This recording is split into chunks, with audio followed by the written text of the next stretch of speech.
Ladies and gentlemen, if you could take your seats and get comfortable, we're just about to begin.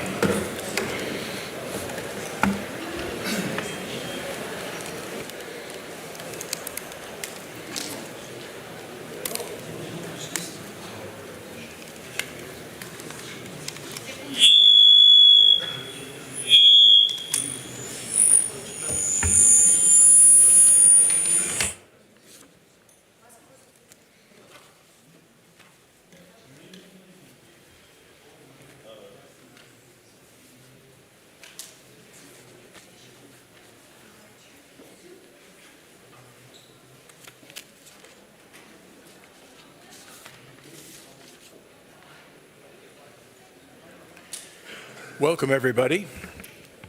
Can everybody hear me? Audio check? Good.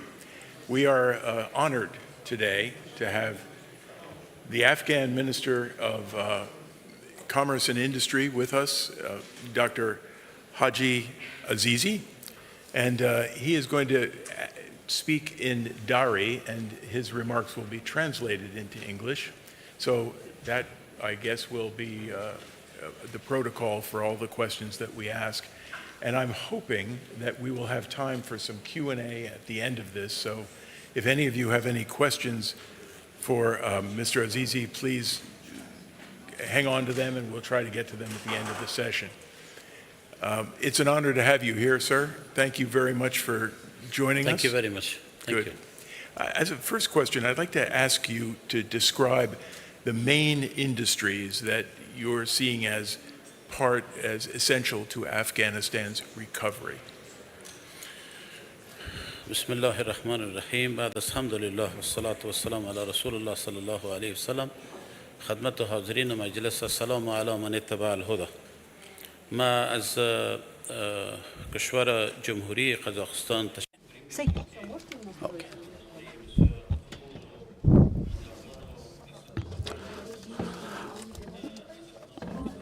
We appreciate the Kazakhstan and the forum advisor that they have invited us to this international forum. I want to tell the audience that Afghanistan is a great opportunity for investment and economic, political stability and social stability in Afghanistan.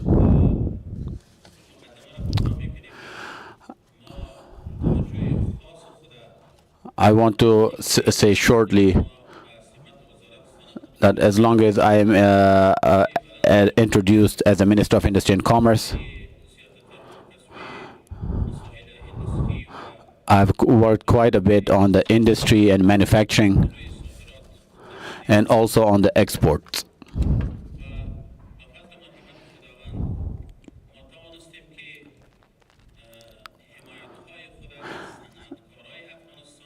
And thanks God that we have been able to provide support for the industry manufacturing, not only in Afghanistan, but for the region as well.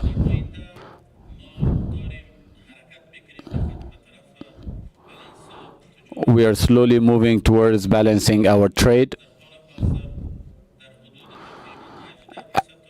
At this moment, our trade balance is 18% export and 80% import.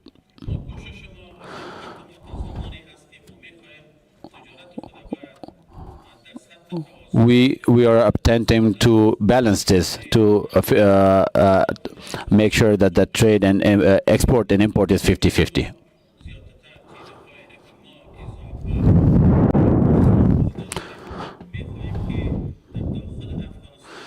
For this purpose, most of the things that we are importing right now, we want to make sure that we manufacture it in Afghanistan, especially in the minerals.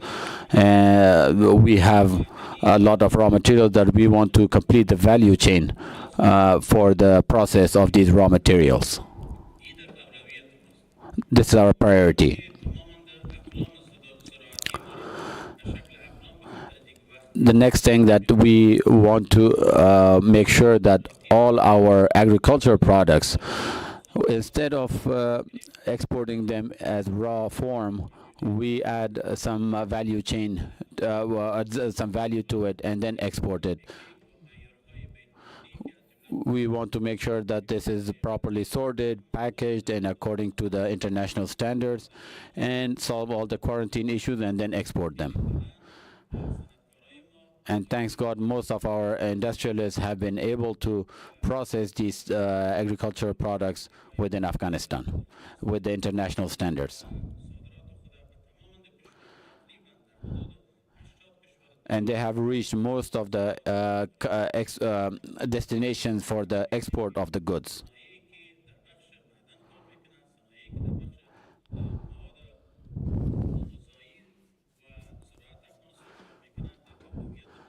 And our priority is on the industry of the minerals and agriculture. Your Excellency, I wonder if you could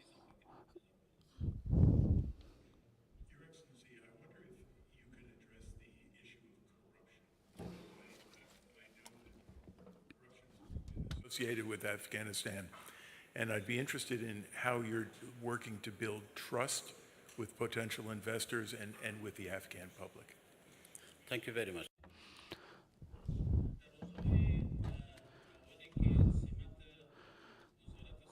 When I took the responsibility of the Ministry of Industry and Commerce from the Supreme Leader,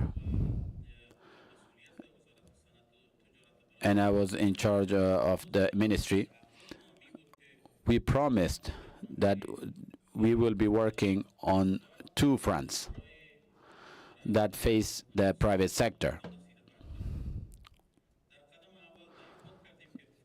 The first promise was to make sure we get rid of the corruption. And this was our priority. And secondly, to get rid of the bureaucracy that was prevalent. It is prevalent in several countries, but especially it was prevalent in the Afghanistan, and we inherited from the previous government. And thanks God, I can say that we have gotten rid of this bureaucracy and corruption from the Afghan system, or at least it's almost non-existent.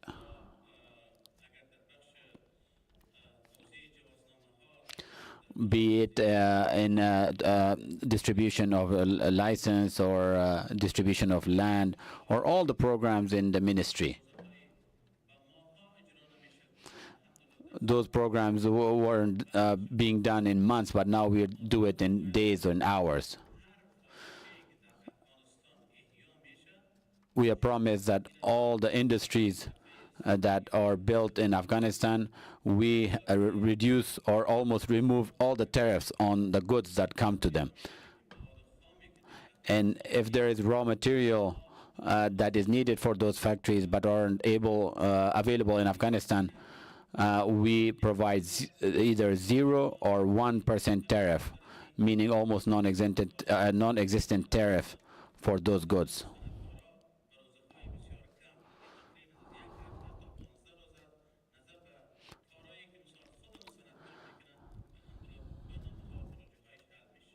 And we try to solve all these issues within 1 week.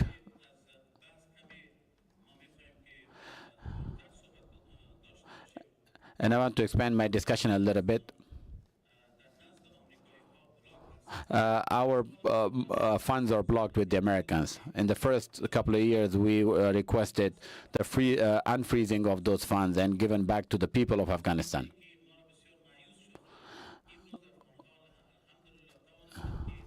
But even though our voices weren't heard, but the people of Afghanistan have moved on and they have adapted.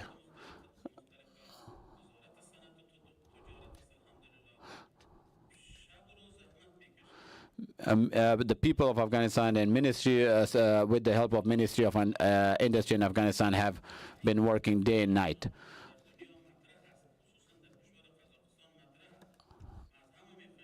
We want the people who have pen in their hands to express these opportunities and available opportunities in Afghanistan for the world.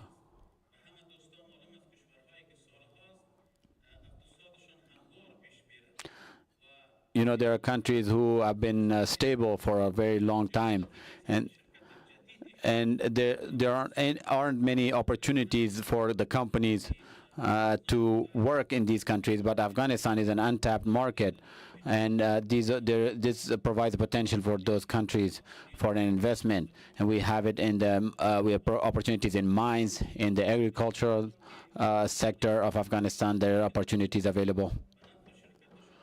And I promise you that with our support, that they can benefit out of this. Thank you. You just teed up, I think, an interesting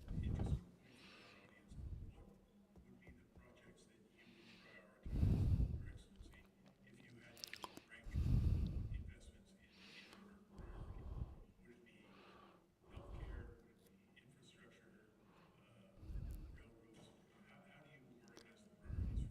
railroads? How do you organize the priorities for Afghanistan? Thank you. As you know, that Afghanistan has been over a long period of time. They have a big potential in Afghanistan.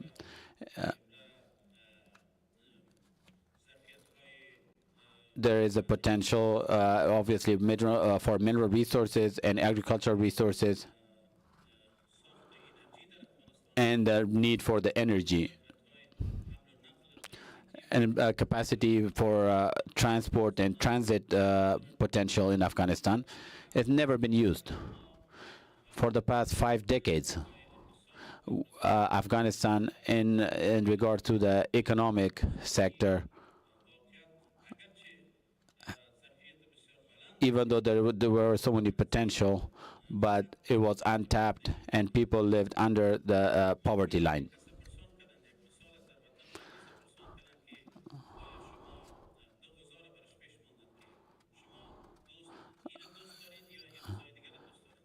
In Afghanistan, somebody was provided an option that whether you want this food or this food. They said we want both, meaning we need for everything. Energy is the biggest sector in Afghanistan that is needed and needs investment. And similarly, agriculture. There's a lot of potential and as a big sector. Infrastructure is the biggest thing. We need the roads.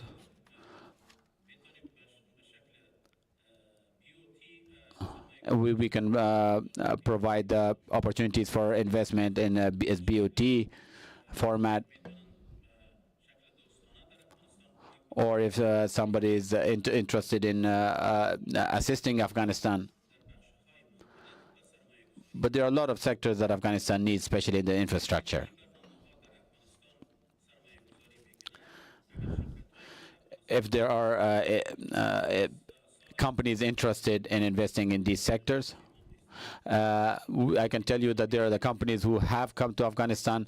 They are extremely happy with the opportunities that they have in their hand. Even the businessmen who wanted to take their money outside of Afghanistan, they are now interested to invest their money in Afghanistan.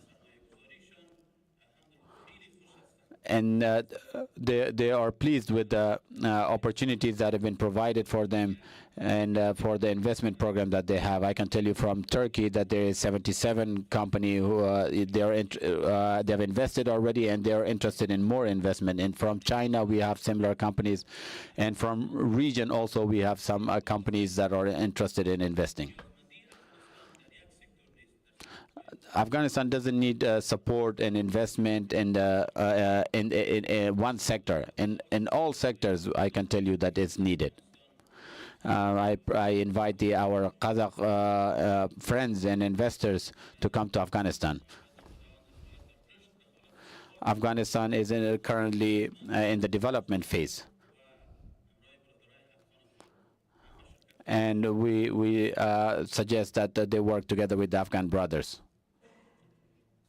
Thank you. I'd like you to, if you could, Your Excellency, look ahead 5 years. Say 2030. What does success look like from your point of view for Afghanistan in terms of investments and growth 5 years from now?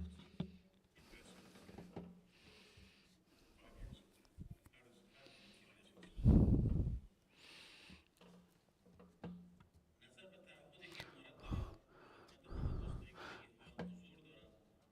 I would like to tell the audience that as per the promise of the Islamic Emirate of Afghanistan,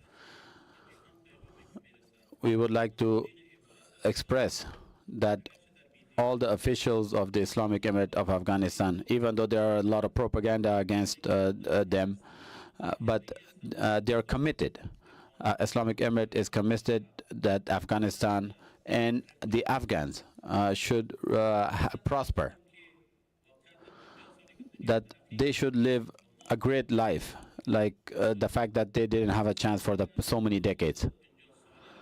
Now we have to reach that development phase that we have been lacking for the past 50 years in a very short time.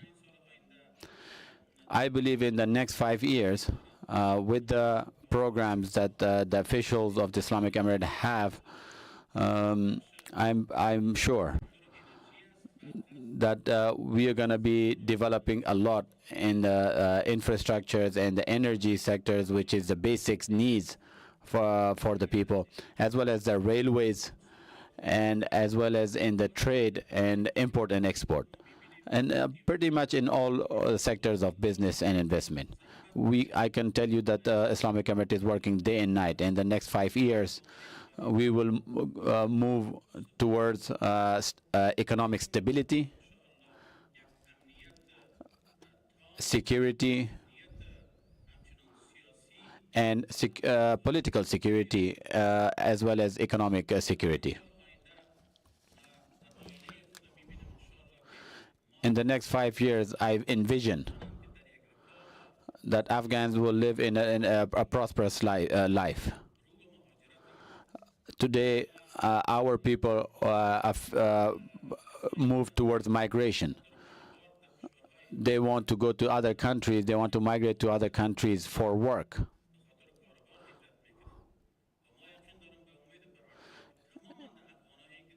And I'm sure that once we provide these opportunities and facilitations, those Afghans will return back to Afghanistan,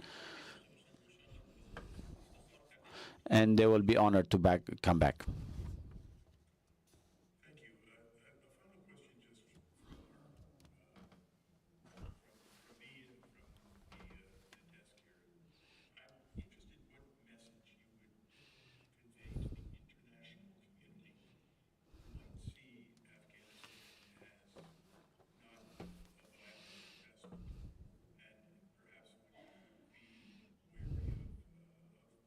What message would you give to the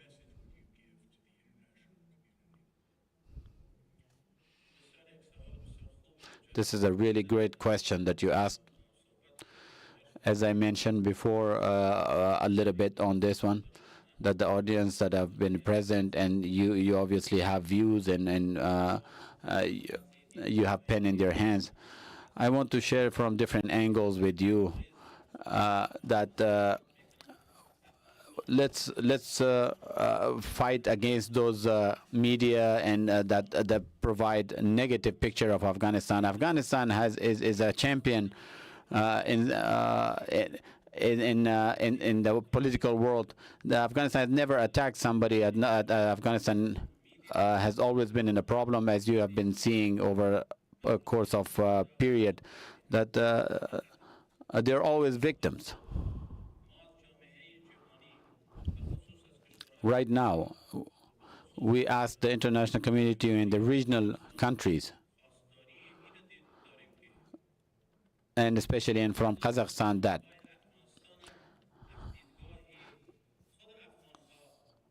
that they should see all the programs in Afghanistan from a point of view of justice, as justified, meaning without discrimination, and through the point of view of Afghanistan.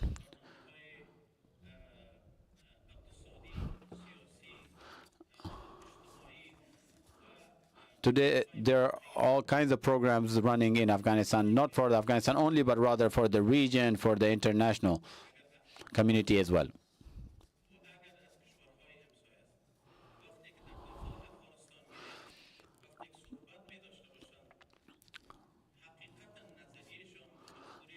We expect we are telling you that most of the media and people coming to Afghanistan, once they go to Afghanistan, they know that they express that this is not the same thing that they have been hearing, the negative views in the media. We ask those negative media coverage to let Afghans thrive, to let Afghans grow. It's been a very long time that Afghans have been victims under bombardments, under invasions. If we leave these, if they leave Afghans on their own, well, I promise you that they can prosper and they can live a better life. And if they can assist, especially like the regional countries, we have been witnessing that they have been good assistance. If it is the U.S. or Japanese or European countries, if they can provide assistance, they should do it. If they do it in the economic sphere, I promise you that Afghanistan will grow much faster. And the 40 million Afghans that have been a victim and living a hard life, it will be for the betterment of those people. And we can make sure that we get rid of all the problems that those Afghans are facing. And I tell you that this is not the problem of Afghans, but this is the problem of the region. Let's take take part in the development of the Afghan economy and making Afghanistan independent, and let them take care of their country themselves and not become an obstacle on the development, but as well as restrictions and sanctions on the Afghan government banking transactions, and also in the matters that belong to Afghans.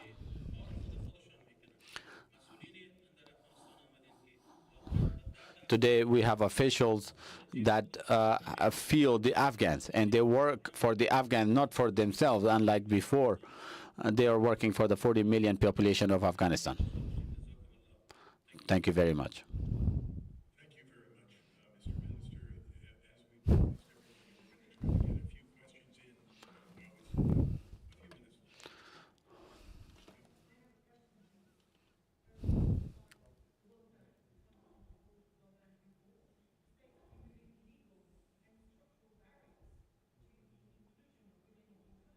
we promised everybody, we're going to get a few questions in. A few minutes.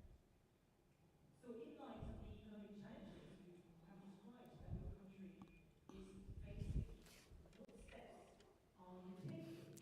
And how is the Afghan government approaching the question of economic Mishno. and empowerment as a key driver of inclusive economic development? وزیر صاحب سوال اونایی است که بعضی مشکلاتایی که امروز صدرای رشد تجارت خصوصا از خانم هاست که اونا خود اگر در اینجا یک بخش خود داشته باشن، چه قسم شما عالی برنامه دارین که اونا را هم بتانین در این دخیل بسازین در این رشد اقتصادی؟ Thank you very much. That has been a good question. That was a really good question. Today we have entrepreneurs, women entrepreneurs. There are 5,000 women entrepreneurs. They are registered in the Ministry of Industry and Commerce. Over 50,000 businesswomen are registered in other smaller sectors. And Ministry of Industry have done Ministry of Industry have worked in their development and also supporting their businesses.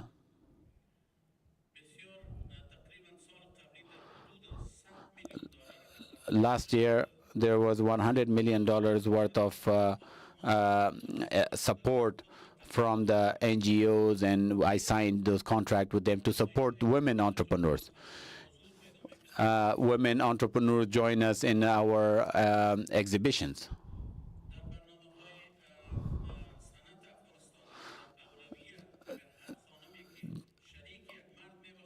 in the industries, we have women entrepreneurs.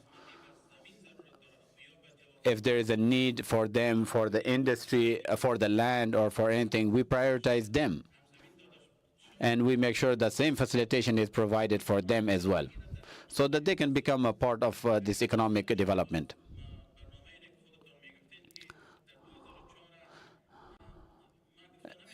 And what you said in about 2024 for the report of World Bank, that has been discussing on this, that there is a less part of the women.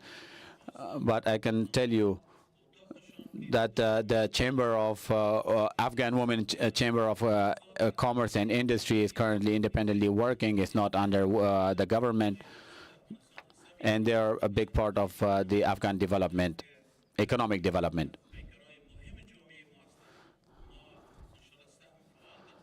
And we make sure that they're going to be a part of that. And even from the religious views, there is no issue, there is no problem that the women take their part in the economic development.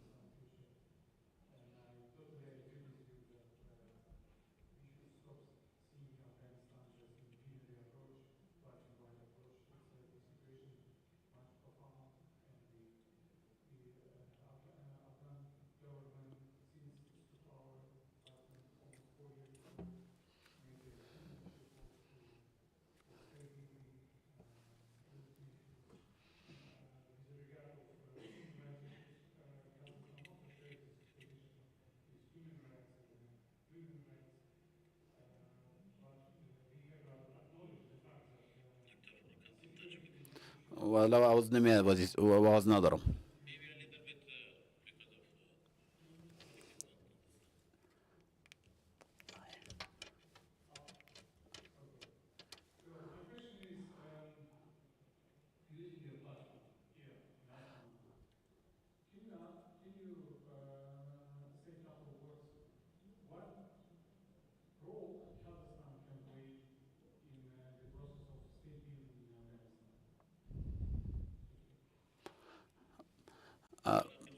وظیفه من نفهمیدم ببخشید.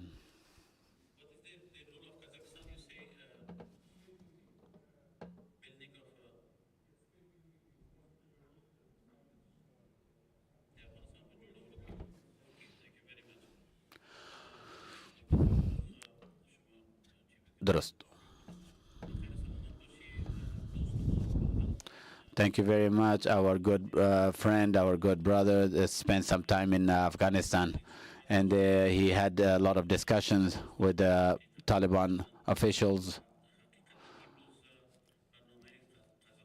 And to be honest, that Kazakhstan today, all the programs that they have in front of them, especially in the north-south transport, and it includes the Afghanistan economy. And we thank, not only thank them, but we support those programs. And all other programs, whether it's assistances for the people in issues, disasters, I thank them. Yesterday, I had a meeting with the president of Kazakhstan. I always tell them that we have role models for us as Afghans and for the Ministry of Industry. One of those countries is Kazakhstan. There are other countries, but they're taking distance from us. But Kazakhstan has never felt we never felt a distance with Kazakhstan. And the fact that they removed our government from the blacklist, and they have opened all the doors for our private sectors.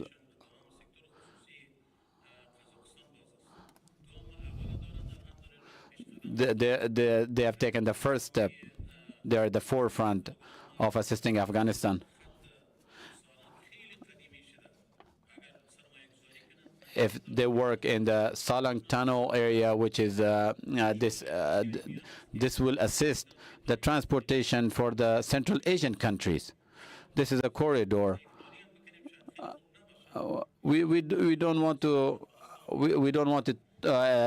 talk too much about the things that are lacking in Afghanistan, but I would say there are certain things that are important. But for example, railway and road that will not only assist Afghanistan, but it's needed for the region, and also the programs that is needed in Afghanistan, whether it's agriculture of sugar canes and other things that is needed, or the basic commodities in Afghanistan. We really appreciate that.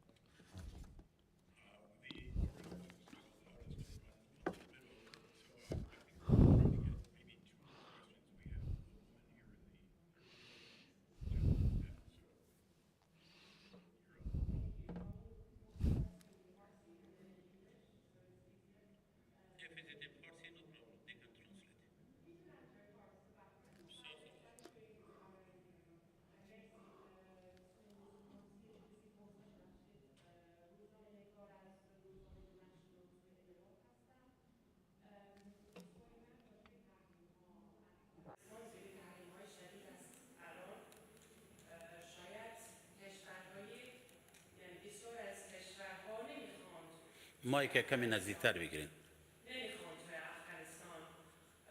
سرمایه گذاری کنید.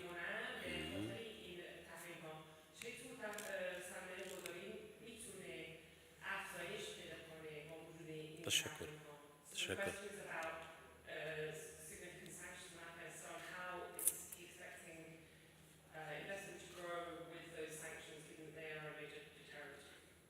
تشکر. بسیار سوال بجای است. حقیقت. Thank you very much for the question. I believe that we have development in the political arena as well. The world will finally recognize Afghanistan. There are discussions going on. There are delegations that have come to Afghanistan from different countries. As you know, that the Russian Federation has removed the Islamic Emirate of Afghanistan from the blacklist as well. And they have studied all the issues and some matters in Afghanistan. Some decisions are taken after long discussions and after long studies. This is in the political arena, and I don't want to discuss too much on the political discussions because this is not my sphere. But in the economic sphere, we are not under any sanctions from any way at all. Even in the banking sector, there aren't any sanctions. But they don't treat Afghanistan properly, even though there are no sanctions. Not from the U.S., not from the United Nations. All our trade programs and export programs are done normally. If there is an investment program from foreign direct investment, there won't be any issue for them. If somebody doesn't want to come to Afghanistan, this is personal fear, that there will be some issues from the United Nations or from United States. But this is a personal decision, and this is a personal fear. And I can tell you that if somebody comes to Afghanistan, that they will not face any issues. And I give an example of 77 companies, a Turkish company, but there are so many other companies who have also from Iran, from China, they have invested in Afghanistan, from Russia. Some companies are currently in discussions that are interested in Afghanistan. There aren't any issues at this moment. Your Excellency, if we could please keep the last question and last answer brief. We're testing the patience of our organizers here by running over. So, thank you very much, Mr. Chief. So, just about 4 minutes. I had the pleasure of visiting Afghanistan a couple of years ago, and we were able to do these.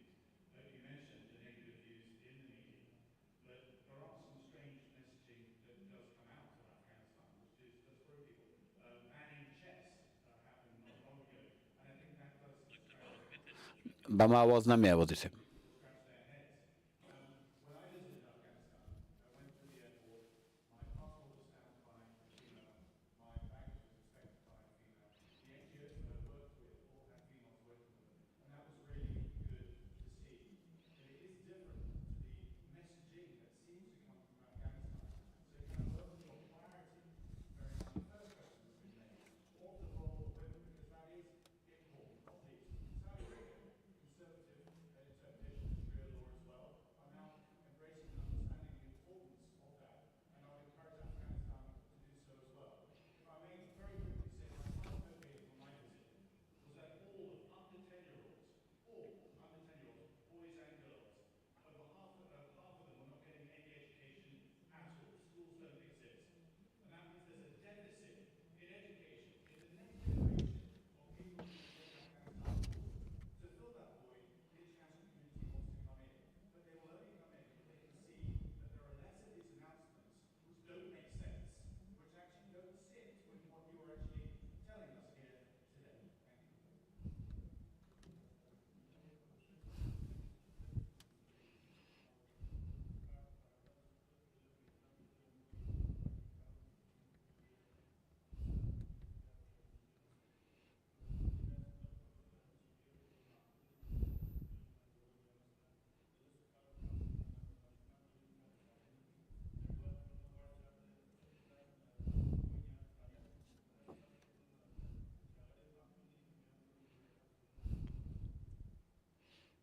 Thank you. به خاطر سوالشون خدمتشون عرض پیدا شد که صحبت کردن شما ما یک سلسله اولویت نداریم. For the in regard the question that asked by you, I would like to say some things. We have some priorities. We have 7 million people who have migrated to other countries, and in very difficult conditions and under the poverty line.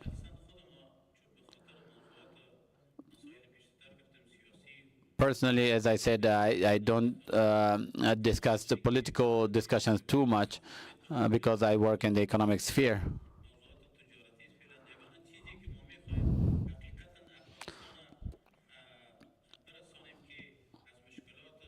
We definitely want to take Afghanistan out of these economic issues and problems that they're facing, which is the priority of the Islamic Emirate.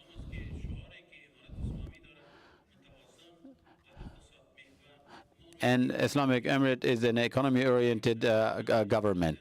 If they close down this chess, it's going to be opened at some point later on. But if there is an Afghan migrating because of the poverty and becomes, and dies in those seas, or they see difficulties in those borders, why the international community don't ask about them? Thousands of Afghans are facing problems everywhere else. The international community doesn't ask about that. But if there is a closure of chess, which doesn't even feed me, the international community is asking about that. It doesn't do much for me as a person. But if somebody dies from poverty, we ask the international community to focus on those things, meaning the economic issues. Chess is closed, chess is opened. Park is open, park is closed. This is not going to solve the Afghan issues. The Afghan problem is not going to be solved like this. The Afghan problems are going to be solved when we have economic prosperity. Why the Americans have closed our roads, our doors, or they closed all the doors on us. They have bombarded us for 50 years, and now they're closing doors on us. Do we not have the can we not live? Even if there is invasion it should have a time limit. It should not be forever. They should come and see what are the needs of the Afghanistan on a daily life. and see, not judge it by outside, but rather to see what the Afghans really need. We don't have food to eat today. Why do we need the chess? If somebody is interested in chess, I can teach them to go and play it on Facebook, online. There is no restriction on the internet, but there is definitely some problem we have when it comes to the poverty. 15 million people in Afghanistan, they're young and they need jobs. If the international community and United Nations want to support the Afghans, they should come and support in the economic sphere. I know there are a lot of countries who are supporting us, but there are several countries that have done wrong things with us.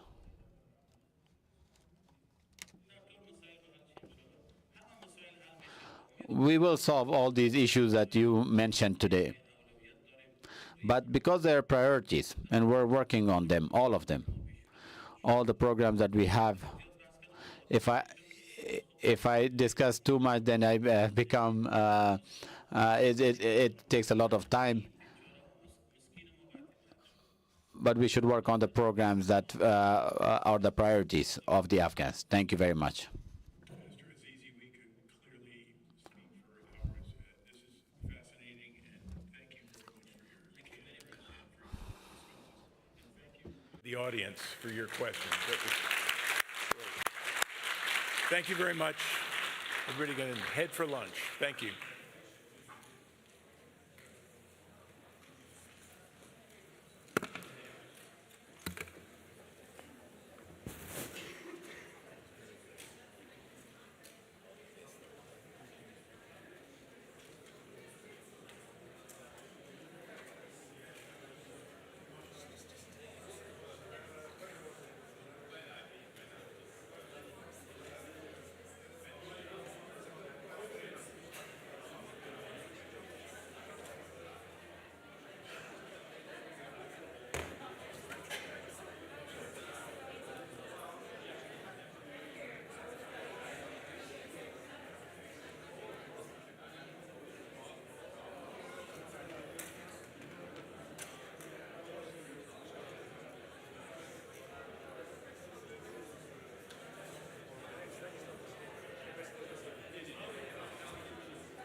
I thought we could have had 5 questions because we got very animated.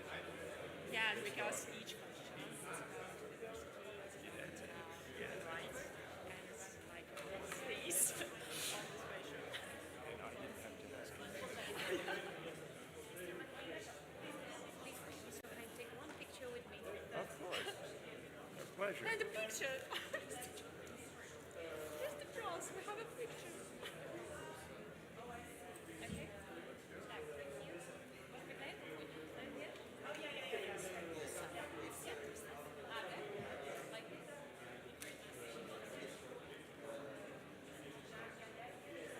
French speaking.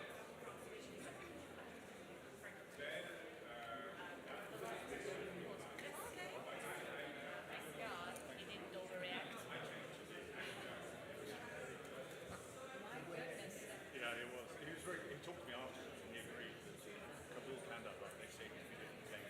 Kabul's are the practitioners. Kandahar is the when they're not even on the internet in Kandahar, and they say these dictators.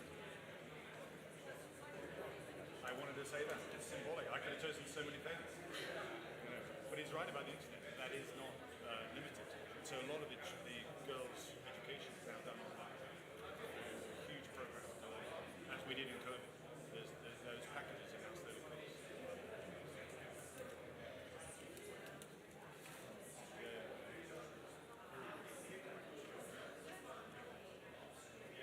He sailed as close to the line as he possibly could. He touched on it. He doesn't do the politics, but that's the world he lives in. And he keeps his job.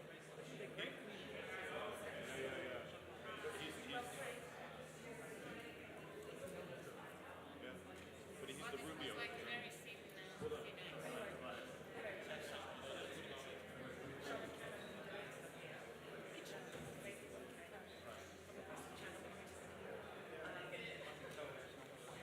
Yes.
there is a microphone. In the front row. Thank you very much, Tim. Good afternoon. My name is Charles Power. I'm the Director of the Canon Royal Institute of Madrid, Spain. Ms. Mogherini, you are largely responsible for the concept of strategic autonomy. For a while, this concept seemed to be losing strength, but thanks to the combination of Mr. Trump and Mr. Putin, this is very much alive. But how confident are you that we Europeans are going to be able to develop this concept, not only in the defense and security field, which is our main concern at the moment, but also in other fields such as technology and innovation? Thank you very much. Sorry to see you here today. Yeah, thank you. It's great to see you here. I believe I'm very confident in the capacity that we have and we will have to build that. In the field of security and military, in the military domain, which is where the concept of strategic autonomy started, I think it will definitely grow, even if obviously the pipeline of the industrial investments that are needed will take some years, if not decades. So there, I think we will need more time, but I think that the direction is clearly taken. But very soon, actually, after we conceptualized the principle of strategic autonomy, we realized that the other fields were even more important than the military domain. Energy, you named it, digital resources, but also the financial sector, supply chains, you name it. On that, I think that realistically, we will need to develop our strategic autonomy still counting on partnerships. First of all, because this is the world of today. At the end of the day, interdependence is a reality. I'm a bit skeptical and I'm a bit worried if we think that strategic autonomy has to translate into autocracies and bubbles that don't communicate or interact with each other. I don't think this is the direction the world is taking. But it's true that we need to rely less, and to rely less, we need to diversify more. So I hope that this will go in the direction of developing more partnerships with a variety of players without creating dependencies. At the end of the day, autonomy means mainly that. Not to rely on someone, but not to rely exclusively on someone. The more you diversify, the more you're safe. And I think that the partnership within the European Union and European countries and Central Asia is part of this.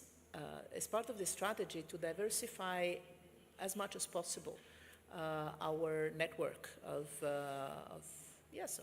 investments, of partnerships, of cooperation in all fields, from the scientific one to the trade, investments, education, science, you name it. So I hope that this is going to be but I'm very confident on the capacity and the willingness of Europeans to come together. We're very self-critical. This is part of who we are. And so sometimes we project outside a sense of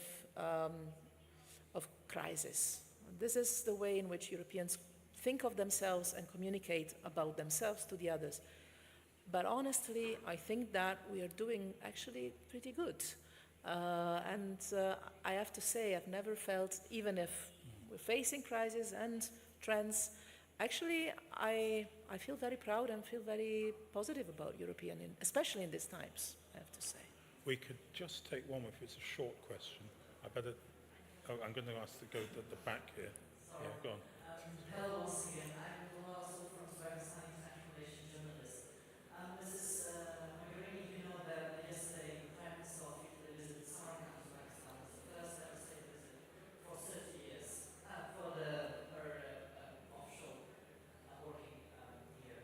And today is in Astana will be the first ever Central Asia Italy summit. What do you see as a former Prime Minister, former Foreign Affairs Minister of Italy? Why is it important to Italy to cooperate with Central Asia, and what Italy wants from this region? I cannot speak on behalf of the European Union, and I cannot speak on behalf of Italy either. But I can tell you my personal opinion. I think that both Italy and the European Union have the same agenda here. And that is to elevate the partnership with the region, with individual countries, the individual five countries of the region and the region as a whole, to a strategic partnership. Why is that so? Of course, for trade reasons, economic reasons, investment, but also because of the geopolitical situation. Central Asia is an area of the world that understands complexity very well, lives complexity.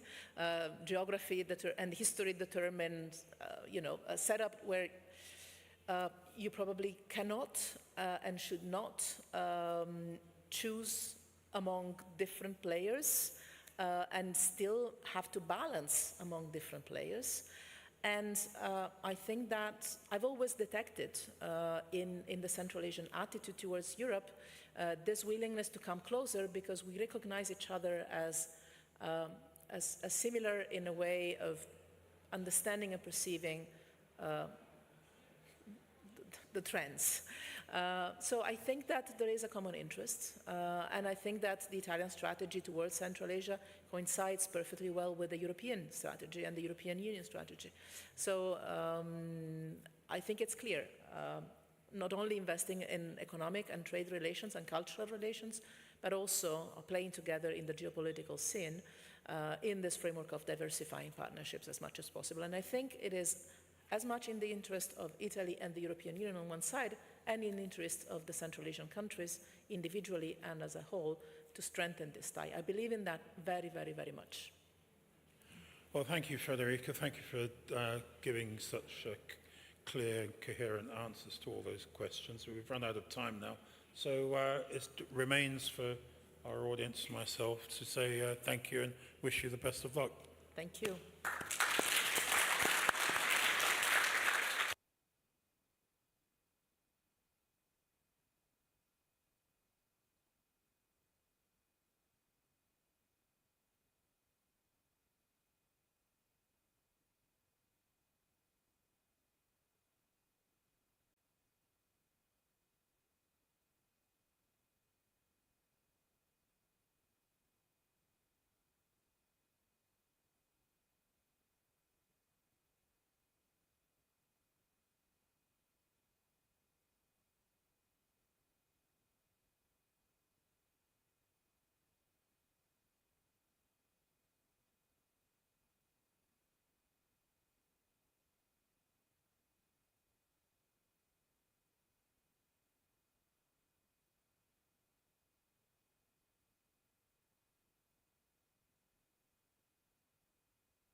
Just check to see if that's working. Great.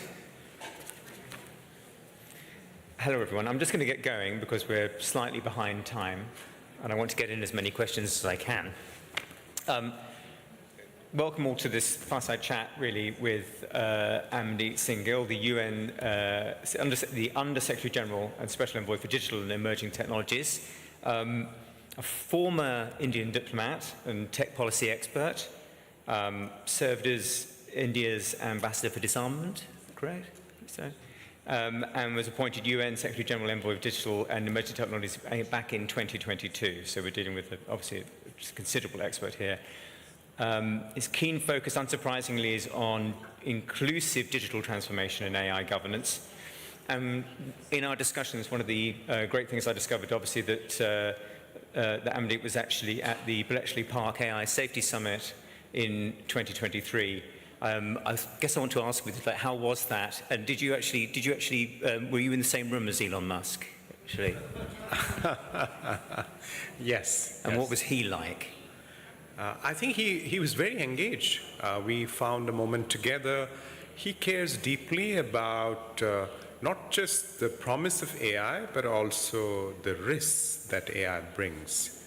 I think that was his main motivation for being there at Bletchley Park. I would have given anything to be in that room. I have to say, I'm exceedingly jealous. Okay, so if we could start with the big picture. Recently, the world leaders approved the Global Digital Compact. And the first comprehensive global framework, really, for digital governance. It's unprecedented. And I wanted to ask you, so what made this possible and why now? There was a realization by not just governments, but other stakeholders that you needed to update the vision for international cooperation on digital and emerging technologies like AI. One, these technologies have become way too powerful to be managed by single countries or even regions. Two, both the promise and the peril had gone through the roof. So that also required cooperation. You needed to find new ways of working together.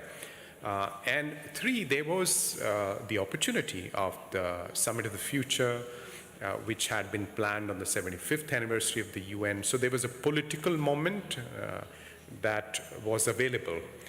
And things turned out beautifully in the sense of it's like a bullet hitting a bullet. You had these reflections on the artificial intelligence. You had the ongoing negotiations.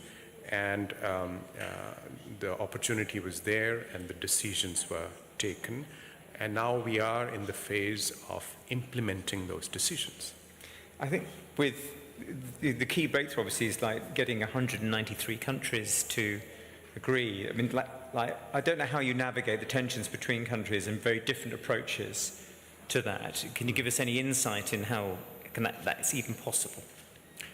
Take artificial intelligence, for example. A number of countries wish to handle those technologies exclusively under national frameworks. Some prefer to deal with them regionally. So that's one end. And there are a large number of countries who like a more inclusive space. So finding the sweet spot in terms of what works globally, I think that was not only a political challenge, but it was also a challenge for creative thinking.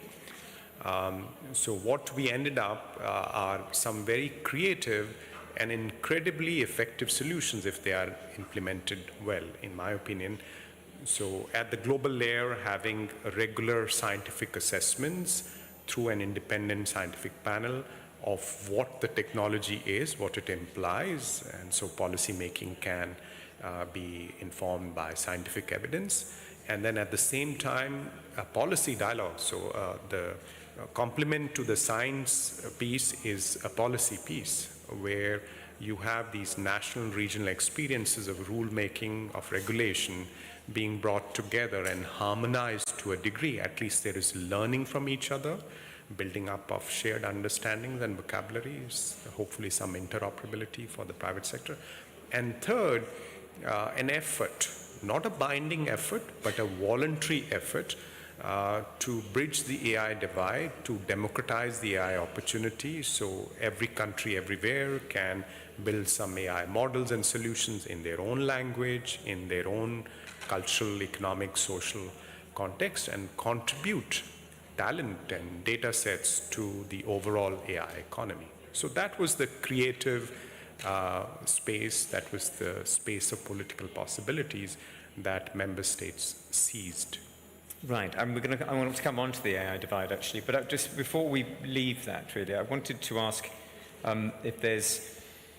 if it's too soon, or whether you can give us some examples, some concrete examples of like when a country deciding whether to adopt a particular AI system or digital infrastructure, and how the compact has influenced that decision. Are we too early in that process, or have you already got examples?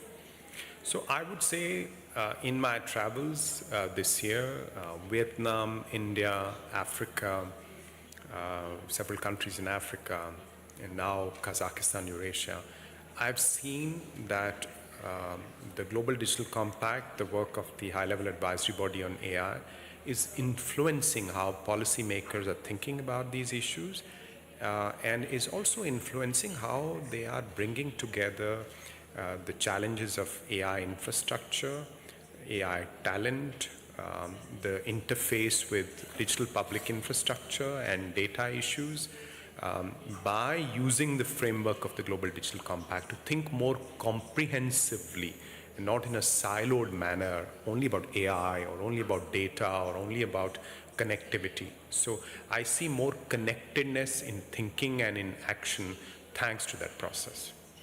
And one thing I want to talk about as well was the pace of this change in terms of, before we get onto the divide itself, which obviously is part of the reason for it being, but as it's moving at breakneck speed and companies deploy models faster than governments can actually assess them, how do you design global governance mechanisms that keep pace with such technological change as well? So that's a huge challenge, and that's where, this creative trinity of responses is interesting, because with the scientific assessments, you have a degree of anticipation. Today, you have a move into agentic AI, and tomorrow you may have systems that are actually connected to physical infrastructure that can close valves or open them and so on. So if you see this, then you can, in my context, that means I must be more careful about introducing AI in critical infrastructure. So I must set the bar higher for those kind of AI models. So I think that allows us to respond to the pacing problem, as it's called. Technology moves faster than policy. And also learning from each other, because invariably you'll have some countries that are early adopters, and their fortunes or misfortunes can inform how you respond. So if we have this dialogue space where countries are genuinely sharing their experiences, then we can see, that didn't go so well, so let me, respond accordingly. And finally, I think we need a capacity, a minimum national irreducible capacity to play around with AI in under controlled circumstances. So a minimum degree of compute to develop models of your own, or to tune models developed elsewhere to your own data sets. A minimum data storage capacity to store some sensitive data sets, national ID, health data, and so on. And a minimum degree of development talent, especially cross-domain talent. Take the example of Kazakhstan, where we are. Very advanced mining sector, oil and gas, other areas of dynamism in the analog economy. So if you could bring AI and computer science to those areas, or the talent in those areas into AI and computer science, you create a new domain specialization that allows you to benefit more from AI in your own context. So every country in the world has to do it, and this will allow you to kind of be more, in a sense, agile in terms of responding to opportunities and risks, because you've actually played with it and you have better understanding of what works and what does not work. Are you thinking of any regions in particular when you mentioned early adopters and lessons to be learned from those? Are you thinking of any countries or specific areas? I would say, Gulf, for example, is pushing very aggressively. UAE, for example, on AI adoption, even for legislative work, drafting of laws. Southeast Asia, countries like Singapore and Vietnam, pushing very hard. South Asia, India, for example, pushing very hard to drop the GPU per hour costs below $1 so that you have more access to that infrastructure. And then there are, of course, the leaders, China, Korea, Japan, the US, UK, Germany, and France.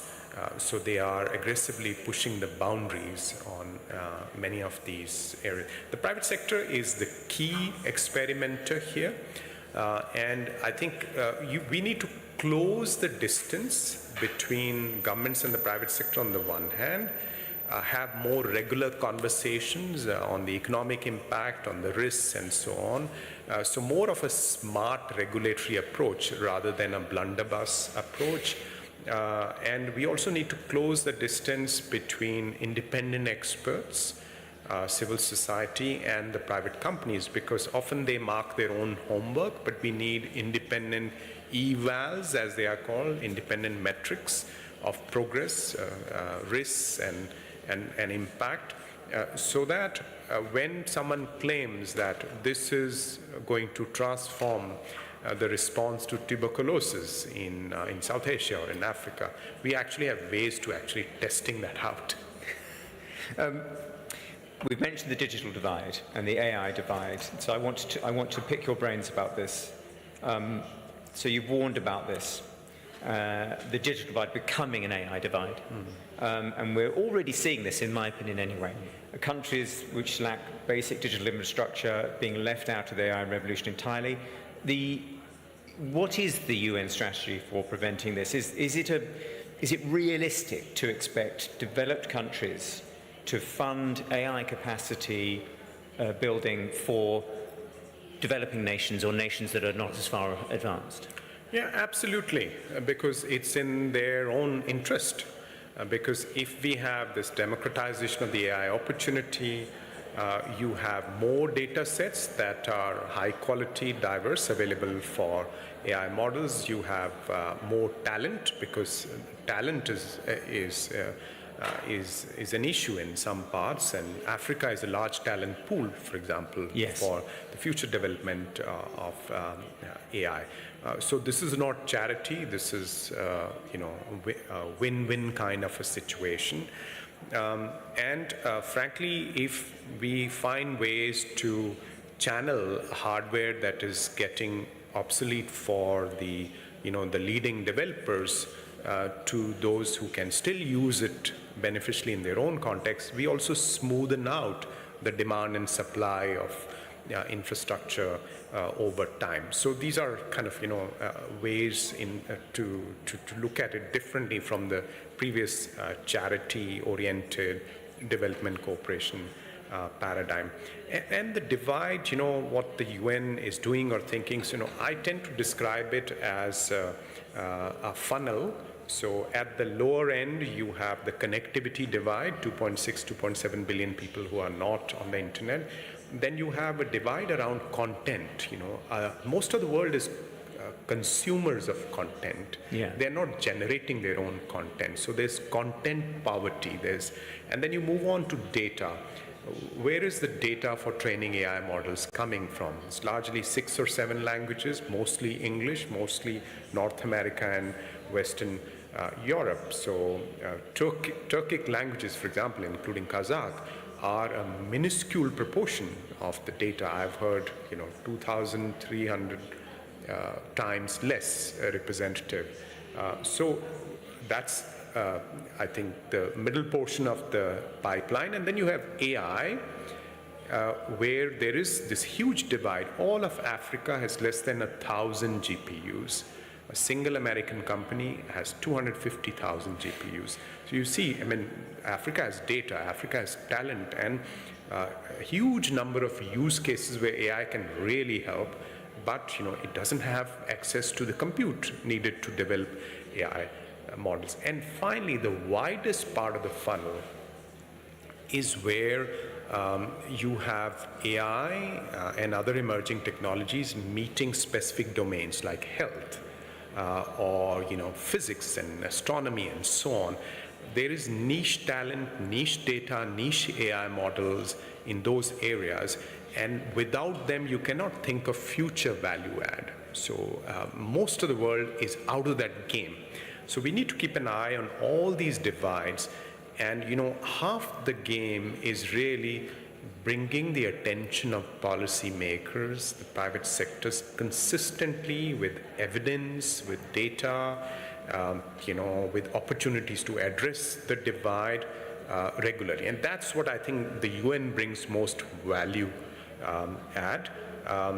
It cannot be that we start just laying the cables and then building huge data centers. I think that's not the UN's job. No. But our job is to shine light on it and exhort people and push the creative ideas to make it happen. Talking about that data, providing that data, convincing arguments, you did hint to me about a general report due in September coming up, and I wondered if I might be able to get you to tease some sort of options, some foresights from it, that you might be able to give us like an advanced look today. Would that be possible? Yes, absolutely. So I'll try to the extent I can. So this is the Secretary General's report on innovative financing options for AI capacity building. So he was given this task by the Global Digital Compact, which recognized the problem but could not agree on a solution. And it said, Secretary General, come back to us by next year with clear options, how we can do this innovatively. The situation today, funding is not easy to come by, and the specific case of the AI where the private sector is so dominant. So we worked on the demand side. What do countries and communities actually need? And the demand landscape is very diversified. We've looked at the supply landscape, and we've also looked at examples from the past. Global health, the Global Fund on HIV, AIDS, tuberculosis, and malaria, the Global Financing Facility done jointly with the World Bank, many other examples. UnitAid, where a small cost of an air ticket contributes to global health solutions. So all these creative examples from the past, and so we've come out with some ideas for how we can do AI capacity building. And essentially, the core of that idea is that just as we need a minimum national capacity to develop and deploy AI, we need a minimum global response to help to make that happen.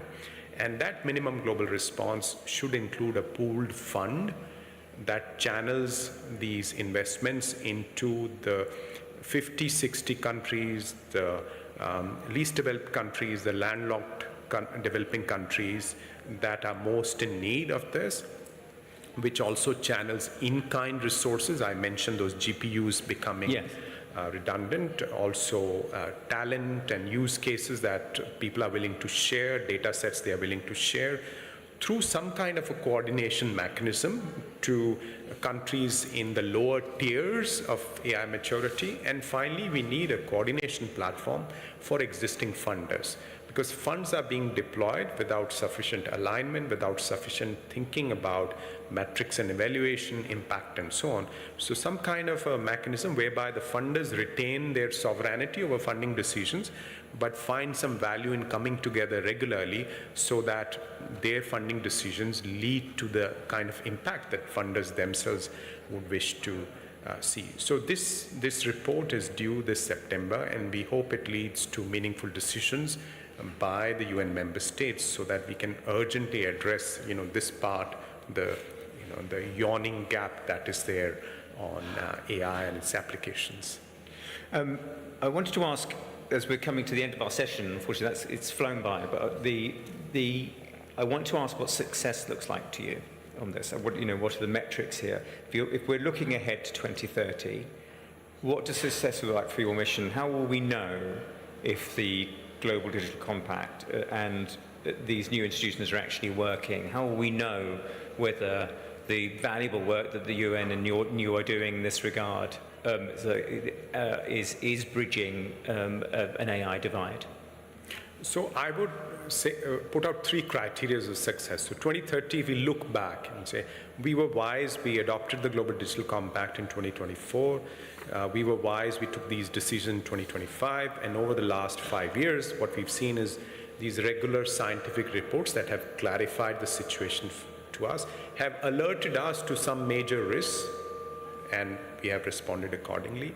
Second criteria for success would be that we came together regularly to speak on AI governance, and then we learned from each other that some laws, some legislative approaches that worked in one place, some kind of solutions that worked in one place were applied to another one. They were helpful. And finally, that we helped the 45 LDCs, the 60 countries most in need, with setting up a basic national capacity.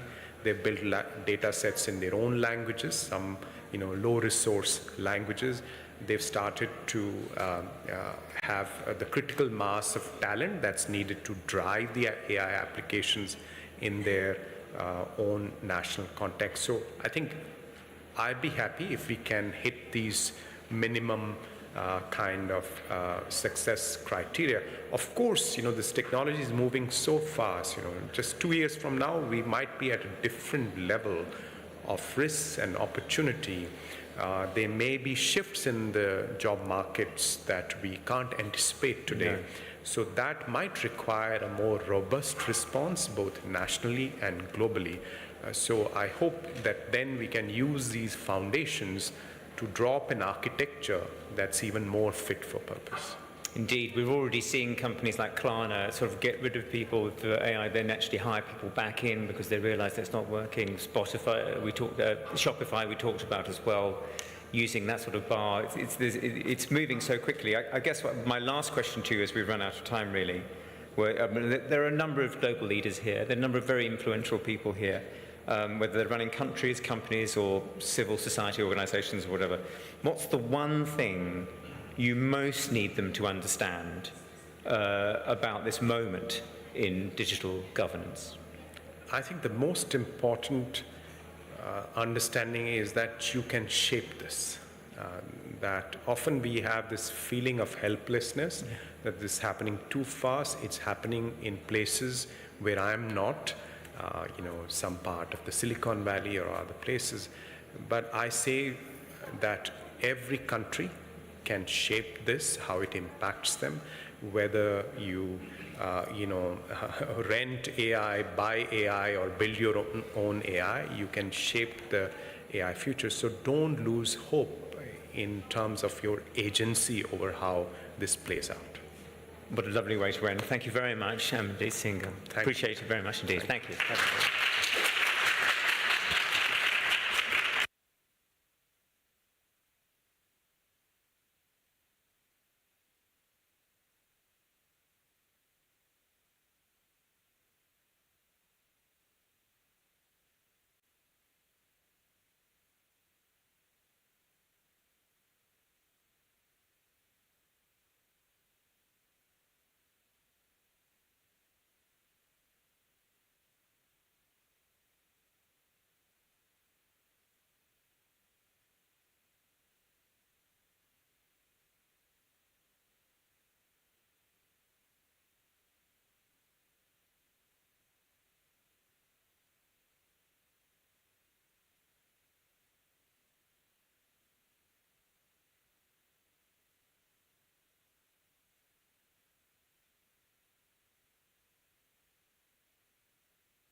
Раз, два, три. Раз, два, три. Раз, раз. Раз. Раз, два, три. Раз, два, три. Все?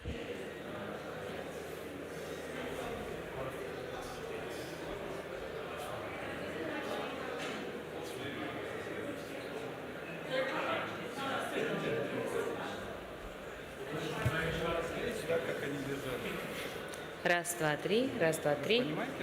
Раз, два, три. Ну, то есть я ничего с этим не сделал. Но он перестал, да, свистеть? Он не свистит, да. А то такой звук был, как будто так цокало без конца. Потому что мы когда его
Ladies and gentlemen, esteemed guests, good afternoon. I'm Charlotte Kahn. I'm a journalist and moderator, and I am delighted and honored to welcome you this afternoon to what would be undoubtedly an engaging and a sharp conversation with one of the most influential communicators and political strategists in modern British history, journalist, author, and former Director of Communications to Prime Minister Tony Blair, Mr. Alistair Campbell. And please join me in welcoming Mr. Campbell very warmly.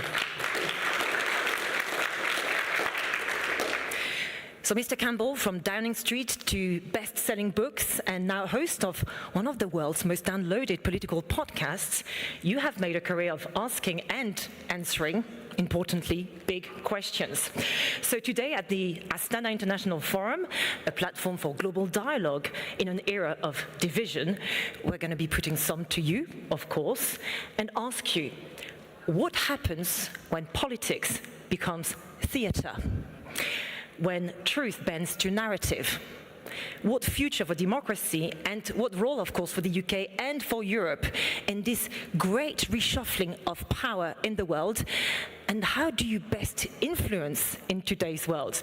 So here's my first question to you. Yesterday, in his opening address, President Tokayev talked about a world at crossroads, a world at an inflection point. And it's hard to disagree, of course, given the geopolitical, environmental, technological, and demographic upheaval. So do you share that diagnosis? What's your assessment of this great reshuffling, this great shift in power in today's world? Well, thank you. There's a lot in that. Thank you for having me. I do share that analysis. I think that it's possible to make the case that we're living through a period where the pace of change is greater than it's ever been. And I don't think any of us can confidently predict how that change is going to play out. I don't think that so I left Downing Street in 2003. Tony Blair left a few years later. I don't think you could have predicted at that point that the world would be in the geopolitical state that it's in now. You certainly wouldn't have predicted, for example, that we would leave the European Union, an act of national self-harm. I don't think you'd have predicted that Trump would win once, let alone twice. And I think you wouldn't necessarily have predicted, or maybe you would have predicted the extent to which China has become such a big power. And then I think underlying it all, and maybe it's the one thing that I've not heard that much about here, is the whole climate crisis going on too. So I think there's, demographic shift and migration shifts. These are all playing into an agenda that suggests this is a really troubling and troubled period in history. Hence the next question, what role for the UK and for Europe in this new distribution of power, this shift maybe from Atlantic to Pacific as well? And I mean, what does Europe stand for in this world? And what about other rising superpowers? I'm thinking of India, for instance, and middle powers like Kazakhstan, our host today. Well, so I grew up kind of through the Cold War, and you had a sense of this sort of ideological, spiritual, moral, political fight going on between East and West. And the conventional wisdom was that the West won, okay? And the famous Francis Fukuyama end of history, even though he says it's been misinterpreted, that feeling about that period of history. And I would argue that since then, I think one of the reasons why the United States is going through such a strange phase right now is I wonder whether deep down, psychologically, they already, even though they don't want to admit it, there's a sort of acceptance that maybe they're not the most powerful country in the world anymore. So they're the two superpowers, China and the States. And then you have others, as you say, like India, that may develop in that way.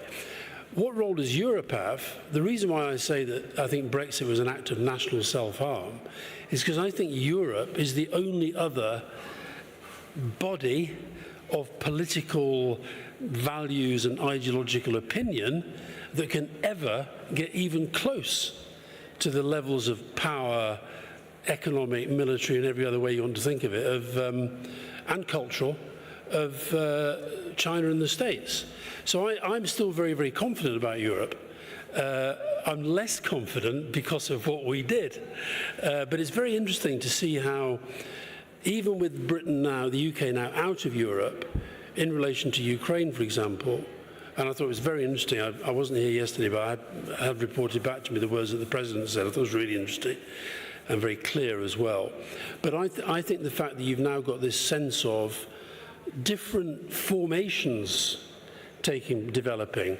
So, you know, who went to see Zelensky in Kyiv recently? It was the Prime Minister of Britain, Keir Starmer, the new Chancellor of Germany, Merz, Macron, and Tusk. Now again, go back a decade, would the Prime Minister of Poland been a part of that quartet? Not so sure. The other day, who was it that came out and really upped the ante in relation to the conduct of Netanyahu's government in Gaza? It was this alliance of Mark Carney, the new Prime Minister of Canada, Starmer again, and Macron.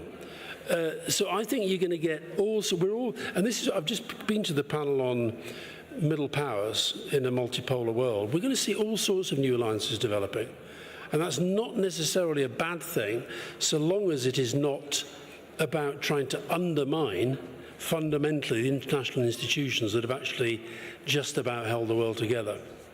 But going back to the UK's influence in this world, the UK had two special relationships, or perceived special relationships. One with the US, of course, and one with the Commonwealth. I mentioned India, for instance, as a rising superpower. Where do we stand on that front? And tell us about the UK's weight in Washington now, and could it be a bridge between the EU and the other side of the Atlantic? Well, I'd love to be able to give a clear answer, but the thing about a bridge is there are two ends to the bridge. And I think in the British mindset, we'd love to think that we did have that. But I think we just have to accept that we're dealing with an American administration that is utterly unpredictable. So I don't know is the answer. That is definitely the purpose of British foreign policy at the moment, is to try to maintain. I thought you were going to see the special relationships with Europe and the United States. No more. Interesting. Well, yeah, but I think that's the one that we shouldn't lose. I mean, the Commonwealth, in a way, will take care of itself. And, you know, King Charles has a role to play in that, the government, the Commonwealth summits and so forth. But I think we'll be making a terrible mistake if we fail to understand that relationship with the European Union matters to us, bizarrely, as much as it did when we were part of it. So because we don't have the clout with America. The clout that we had with America was in part because we were the country within the European Union that they felt they could most talk to, lean on, be across our politics. We're now out. So it's harder for the UK now to forge that path as a bridge. And so it's one of those things where I think we probably talk about the special relationship too much because it feels a bit needy to be talking about it. But at the same time, so we've got to keep those relationships as strong as they can be, mindful of the fact that we have weakened them. That was a decision that we, the British people, took. Away from geopolitics now for a while anyway. I mentioned in my introduction some of the challenges faced by the world today. I've talked about technological disruption, lots of conversations around AI, the potential destruction of many jobs, and not just. Climate change, you mentioned it, the polarization of the general discourse, the way we talk to each other, the way we interact with each other as well has changed tremendously. So what is, according to you, the most pressing challenge we are facing today, and therefore what the priority should be, and what impact of all this on democracy? I'm talking about AI, climate change, I'm talking about the challenges the world is facing. Which one is the most pressing? All of them all at once?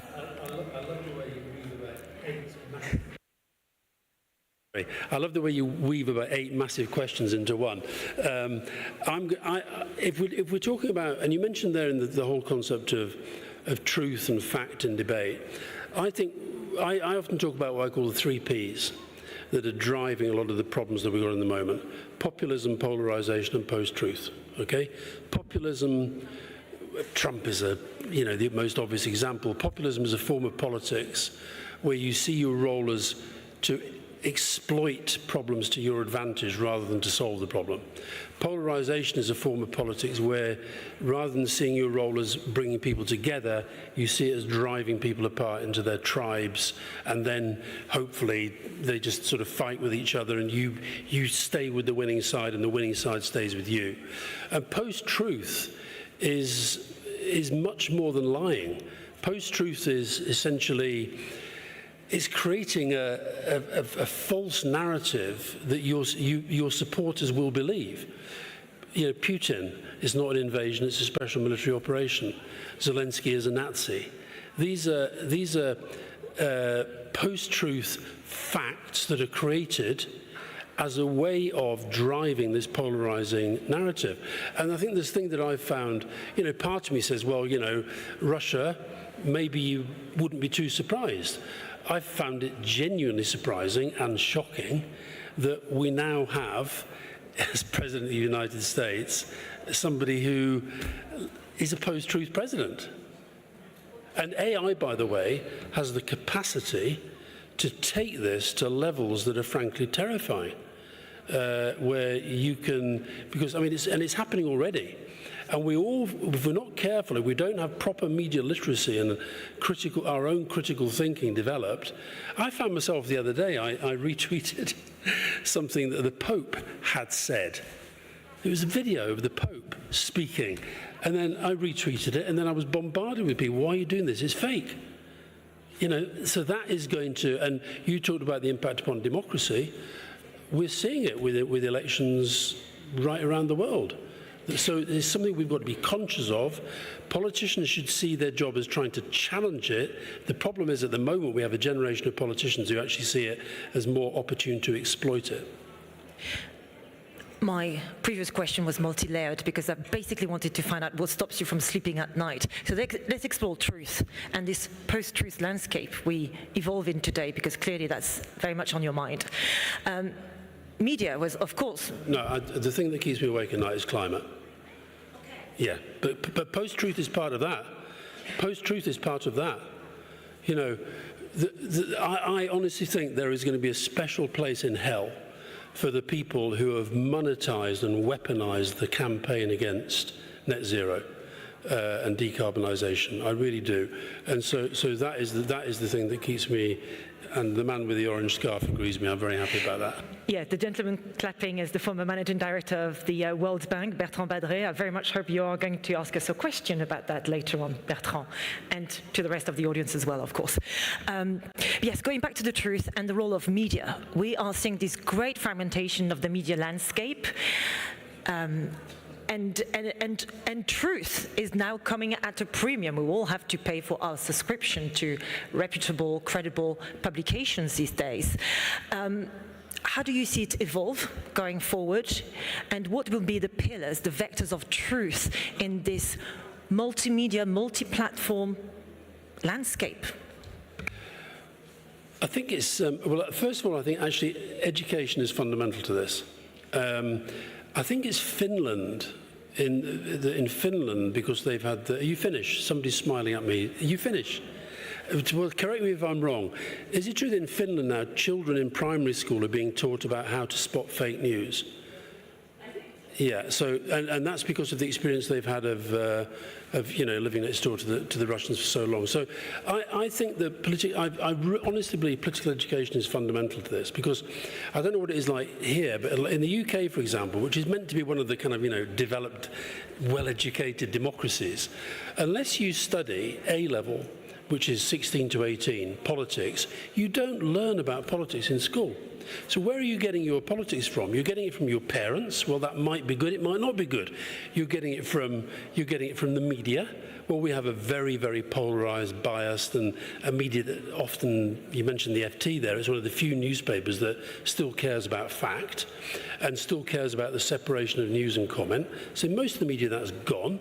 And then the other thing I would argue is that the reason why education is so fundamental to this is because you're asking as though this is a kind of something that can be fixed. quickly. It can't be fixed quickly. It's not going to be fixed by the people who are currently either driving our current media models or exploiting them on this populist political landscape. So I think there's got to be a long-term educative process of actually getting us better at critical thinking. Because otherwise we don't know, once we don't know the difference between fact and fiction, then I don't honestly understand how you hold together a democratic process. And I think that's the path that we're on unless we start to reverse it. So education to develop fact-checking skills, essential, very important. What about the role of journalism? What about journalists as people able to hold power to account? Is journalism still alive? Well, it is. There are lots of good journalists in the world, but you know, I mentioned the media model. Just look at the way that, sorry to keep going on about Trump, but he's obviously, you know, front of mind. Although it's actually been really nice here today. Hardly anybody's talked about Trump. I was in Ireland yesterday, day before yesterday, and I did an event. There were 500 people in the room, and I asked them, this was at 6 in the evening, how many people here, put your hand up if you haven't said the words Donald Trump so far today. And 4 hands went up. Everybody else had talked about Trump at some stage. But just look at the way that the media's conducting himself with him. So he is doing stuff. Let's just take one example, the Qatari plane, okay?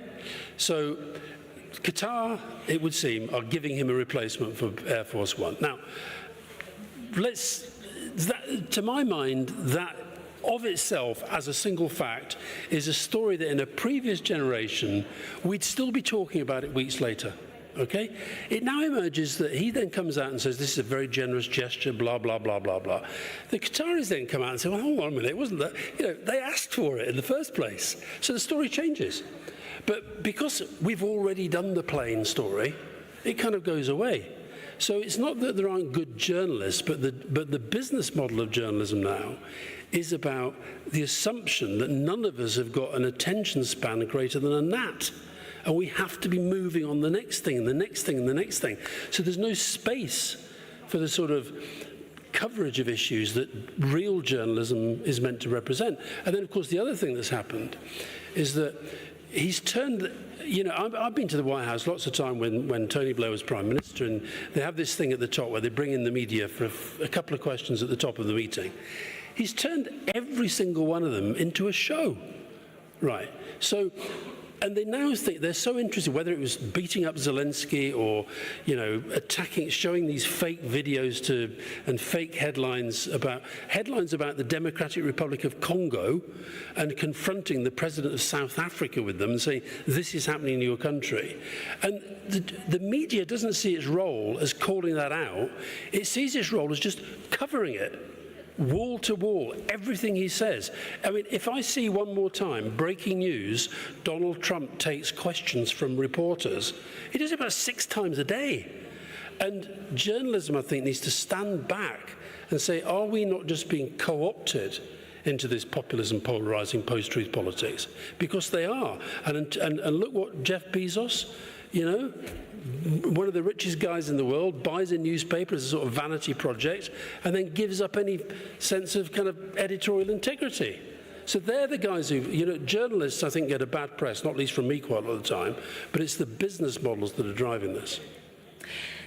Are you saying that journalism today lacks courage? Well, look, it's hard to say that when you do have journalists who are currently trying to get into Gaza, are covering Ukraine. So there are a lot of good journalists who do have courage. But I think journalism has changed, and there's not enough of... You talked about speaking truth to power. There are too few journalists now who continue to see that as their role. They see their job is to cover. Somebody once said that politics is showbiz for ugly people, and it's like they're covering. Donald Trump is presenting a reality TV show every day, okay, with different episodes and different characters and different places. And look, it's entertainment. It's politics is entertainment. Boris Johnson did the same with us in the UK. and has left a terrible legacy, which is Brexit. But to my mind, the job of a journalist is not just to say, this is what they're doing, and this is why we think they're doing it. It's actually to have judgment. One of the reasons we got Brexit is because you could find thousands of economists, thousands of historians, thousands of the most clever people in the country who say, this is a very bad idea. And the BBC's idea of journalism was to say, we'll have one saying that, and then we'll have another one saying the opposite. As if you said, and it's the same as saying, right, I mean, today it's either raining or it's not. It's not, I say it is raining and you say it's not. There are certain things called facts. And I think that what journalism is losing is its understanding of the importance of fact in any debate. Sorry, I'm going. Fair enough, that's what you're here for. And you're still very active, of course, as a journalist, and you recently struck this, well, I think that's called a scoop or an exclusive in our jargon. It's this interview with the new president of Syria, Ahmed al-Shara. What were the highlights? What's your personal key takeaway after that interview? From al-Shara? Yeah. I think, well, he said a lot of interesting things, and he said a lot of the right things. It was obvious to me looking back. So this is the podcast that I do with Rory Stewart, the former Tory cabinet minister, and I bumped into the Syrian foreign minister in Davos and just said, look, you know, we'd love to talk to him, and didn't really think it would happen. But I think what they thought was they'd obviously checked out, or he said he heard the podcast, but lots of people say that. I think they checked it out and they understood it was long form, so you had time to explain stuff. And I think what he was trying to do, because when we talked about getting sanctions lifted, the Americans lifting sanctions, I didn't sense real optimism. But looking back, I think they were just trying to find as many places as possible to get out the message that we're not going to be able to get this place back on the road without getting rid of sanctions. For me personally, the most interesting thing was, because I've been very closely involved in the Northern Ireland peace process, you're always, when you're dealing with people in these situations, so we had a lot of direct discussions with people who either had been or were terrorists in Northern Ireland. And it's the thing that's going in your mind all the time. Can somebody really change? That's what I found most interesting. And the truth is, time will tell. Time will tell. But what I saw was somebody who knew that that was the mindset that we were coming in with, and was saying and doing a lot of the right things to project himself in the way that he wanted to. I also thought he had very nice shoes. Yeah. Check out the pictures. He had very, very, very good shoes. Your podcast, let's talk about it now in greater detail. It's called The Rest is Politics. It's hugely successful at home in the UK, but also internationally. And why do you think that is? Two interesting things about the podcast. Well, the format, podcast, is hugely successful media today. Why? Why do people want to consume content that way, first of all? And the content itself, the fact that you are discussing politics with someone from the opposite end of the political spectrum, well, not quite conservative. Why do you think it really resonates with people today? Is it the fact that you've created that space where people can kindly and calmly agree to disagree? Well, I think the motto is disagree agreeably, and I think that is part of it. I think it's, I mean, look, it sounds boastful to say, why is it so successful? It's sort of, but I think it speaks to what I was saying earlier about what the media and politics think the public have become. So the media thinks that the public can't cope with complicated arguments. Politics thinks that unless you play the media game, you're not going to win power. And the combined effect has been to kind of shrink debate. One of the reasons I like coming somewhere like this, I mentioned the thing about, I've hardly heard anybody talk about Trump, is because there's a time in our media landscape, it's almost like we can only talk about one thing at a time, when actually the world's very, very complicated. So we try and talk about several things every week. I think the other thing is that people are fed up with being treated like idiots. And so they if you watch and I hate attacking the mainstream media, but if you watch the mainstream news, if you turn on the BBC, I mentioned the BBC, but Sky News, ITV, whoever it might be, so something happens, and they give you a few of the basic facts, and then there's a talking head talking to a talking head about what a third talking head thinks, okay? And 24 News has just become a sort of never-ending talking shop, and I think people have just turned away from it because they're not doing it out of a sort of desire to inform or educate. They're doing it because they've got space to fill. And I think what I think a podcast can do is give people a more kind of intimate access to a different way of consuming news. Podcasts are never going to replace the news. But I think what they do is treat people with respect, treat people as intelligent human beings who are capable of listening to something for an hour, and this disagree agreeably. We've only had one shouting match during the whole thing. It was actually about Northern Ireland. Rory Stewart said something that really got right into my bones, and I flipped because I used to flip quite a lot in my pre-podcast days. But I think it's the intimacy. I'm finding it quite strange, actually. I've been very well known in the UK for a long time and not always terribly popular. And these days, honestly, I was on the tube the other day. In one carriage on the tube, 4 people held up their phones and said,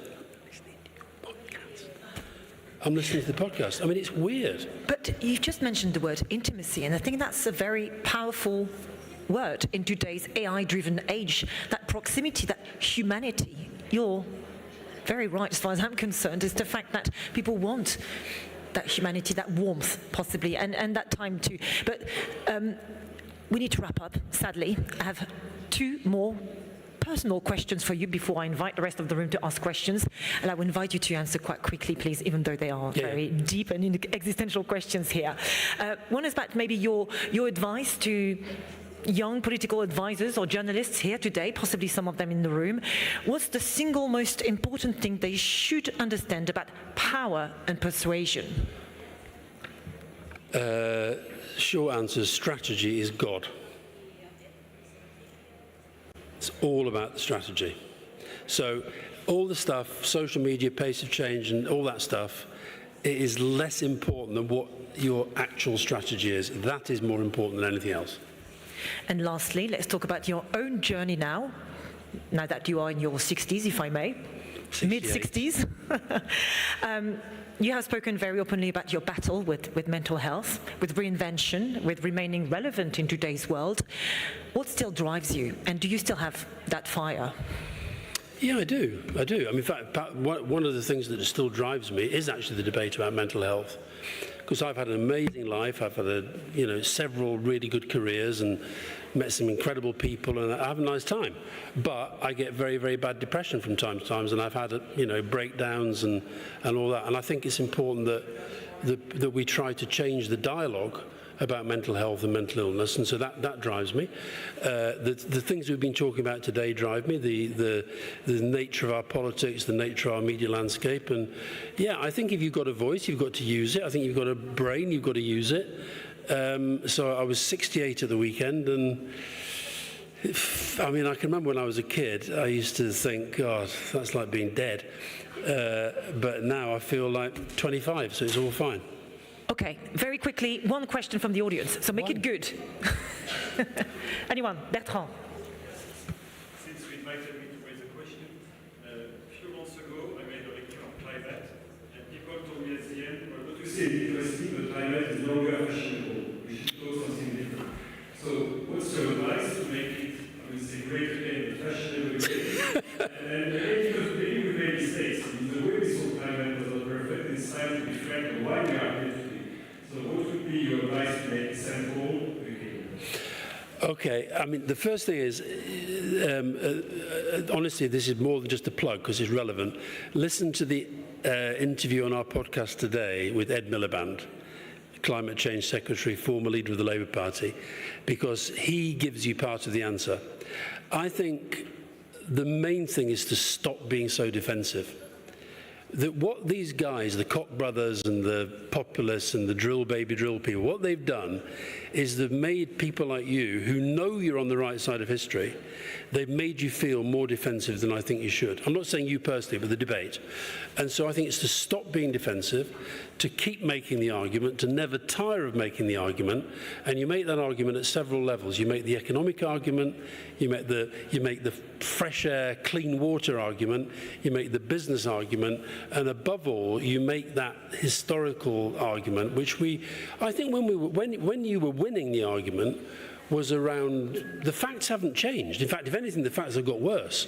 But if you go back to the kind of Al Gore, Greta, all that stuff going on, all that's changed is the battle of the narrative.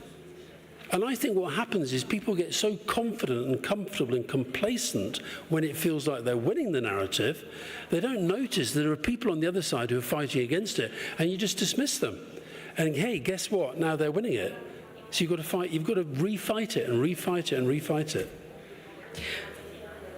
Alistair, huge thanks. I'm very happy to, because I know this guy was talking, I'm very happy to answer, and I'll hang around for any other questions, don't worry. But if no one's dying for a question, we're going to have to wrap up. Huh? I am indeed, and unfortunately, I can't see any hands right now. There was one. Quickly, please. So I don't want to ask you some questions that are already covered in the Assembly, which is not. Why do you think, Republican Party has always been party of Reagan in terms of the relationship to Russia? Now, Donald Trump was a single person with his unique position on Russia. So could you explain to us why did the Republican Party and the Republican electorate adopt Donald Trump's position? That's usually the politicians, they want to take the... I think they're saying they need the room.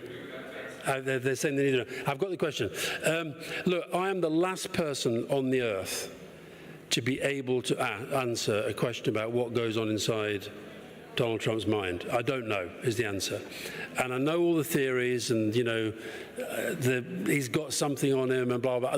The reason I don't quite buy that theory is it would have to be something phenomenal that none of us even can comprehend, because he's survived so many things that no other president would have done. So I think it's to do with, I honestly think it's to do with, this is my theory, Trump has completely taken over the Republican Party. The Republican Party, as we knew it, Reagan, doesn't exist. He's taken it over. And I think what he wants is a world in which leaders like him, leaders like Xi, leaders like Putin, leaders like Modi, leaders like whoever you want to say, can emerge, get their country, and almost make their country an extension of themselves. An extension, in his case, of the business interest and the... Because I think he's motivated by three things. He's motivated by power, fame, and wealth. And actually, I think the order is fame, wealth, power. I think power is the least interesting of the three to him. But honestly, you'd have to ask somebody who knows him better than I do. Well, next event's coming in, I can see them. Absolutely. Many thanks. Thank you please very join much. me Thank you. in thanking Mr. Campbell here for a great conversation.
ladies and gentlemen.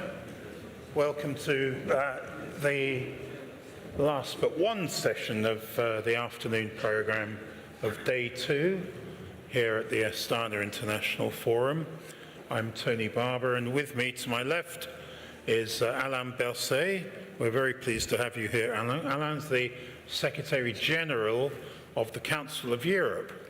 Now, you will be aware that in Europe there are quite a few institutions, agencies and bodies with the word council in them, and it's easy sometimes to be a little confused between the different functions of them all. So I'm going to ask Alan to explain very concisely what the Council of Europe does, what it's doing today, and in particular, given its role as a kind of pillar of multilateralism and defending democracy, the rule of law, and human rights, since the period immediately after the Second World War.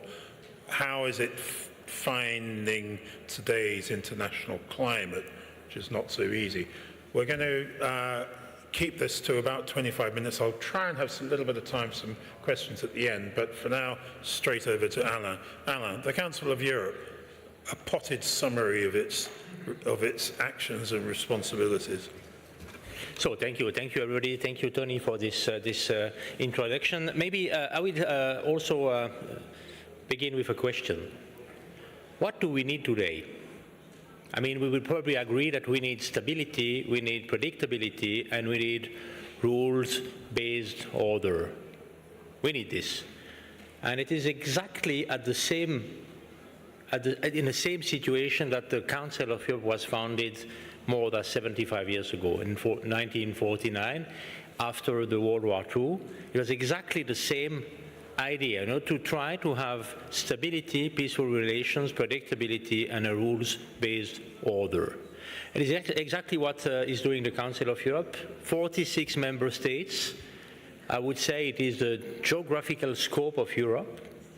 I mean, including, the South Caucasus, all the Western Balkans, UK, we have also Ukraine and Moldova, and also obviously the 27 members of the European Union as members. Based on the European Convention on Human Rights, created in 1950, and then with the European Court on Human Rights, addressing all the violations of human rights on the continent. That's the main point, and then 75 years is quite a long time, We had a long time to organize new fields, to develop new conventions, to address the human rights, the support for democracy and for the rule of law, and to try always to address the necessity of convergence that we have between the 46 member states and in Europe. To be really brief. Okay, and since we are here in Astana, capital of Kazakhstan, explain the relevance of the Council of Europe to Kazakhstan, because the Council does have countries that are kind of associated and so on with it. No, thank you. I mean, what I addressed before was the necessity to have a coherence and convergence between the 46 member states. But it would be wrong. It would be wrong just to consider the Council of Europe just like an organization trying to have this coherence, internal coherence between the 46 member states. We also have relations.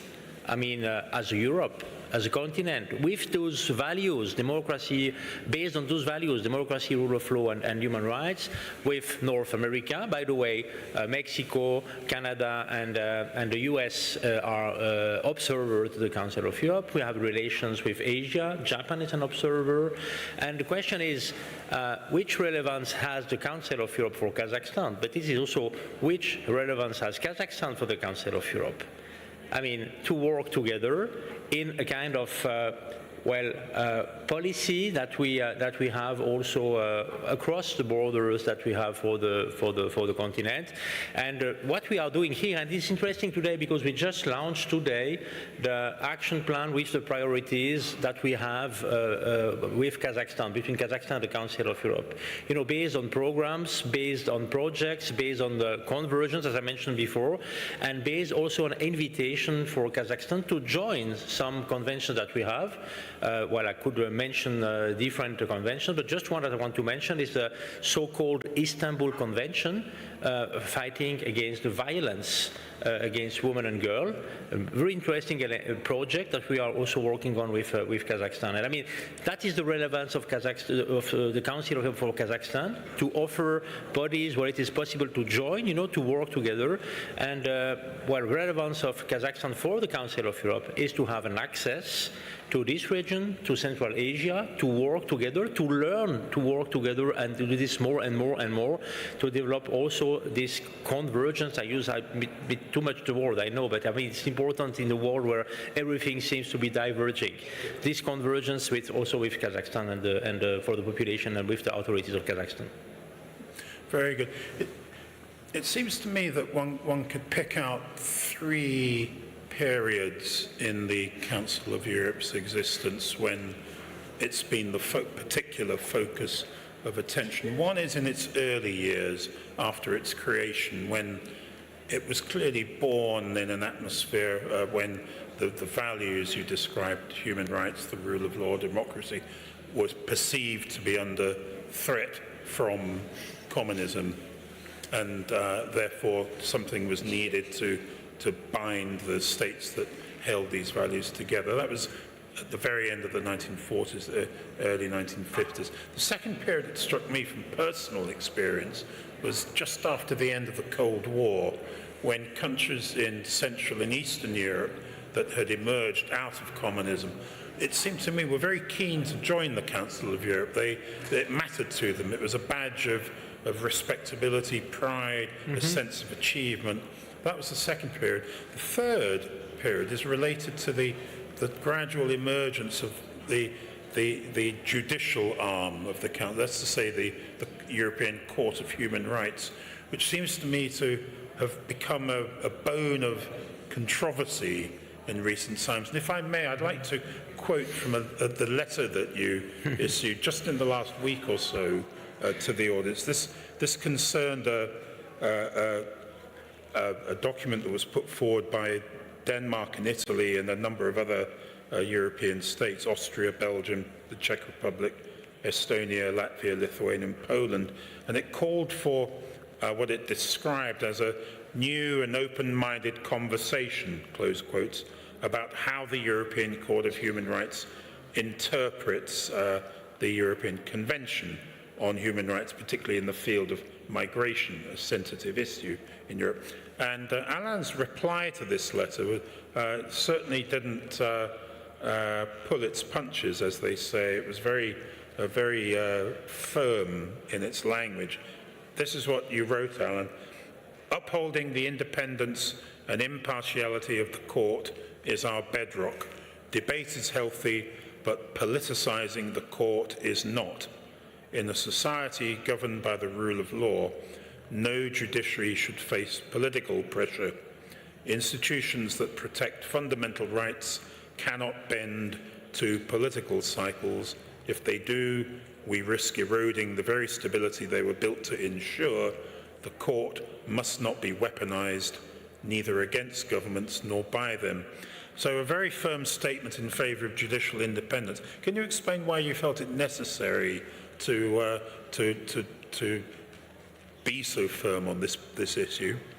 I think when we are witnessing a world where it seems that we are losing orientation, we are losing the sense for the long term. I mean, we are always seeing more and more and more on the very short term, and with the risk to have that much information that it is not more possible, you know, to prioritize and to have a clear orientation.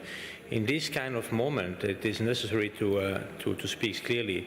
As you just read the statement, I was also telling to myself, okay, this is quite tough to answer so clearly to, I mean, 1/3 of the member states of the EU at the level of head of state and head of government. But I think it must help us to have a productive debate, a productive discussion on the right elements. And maybe just to mention this, I mean, you know, I think it is possible, and it must be possible, and it is necessary to have an openness for dialogue as much as possible on everything. But there is also exceptions, and I think if we need to have productive dialogue and productive discussion about the European Convention, about migration, you know, about the new challenges that we are facing now, I mean, we need to address this at the right level. And the right level is a political level, also mentioning the Convention, but not starting a discussion about the case law of the court. It's really different. I mean, you know, also in a country, it will be always possible to have a discussion at the parliament about laws. And if you don't like the case law of the court, you need to discuss about the laws, not about the case law. I mean, it is important to have a good structure for positive and productive debate. That's the first point. The second point, I think, it's probably not the best moment right now when we are facing those challenges, and they are important, among them migration. I mean, it's probably not the best thing to do to destructure or to destroy the structure that we built in the very long term, 75 years, to address those issues. And the convergence that we had over the 75 years to try to have also collective case law for all continent, it helps to have predictability, it helps to have stability.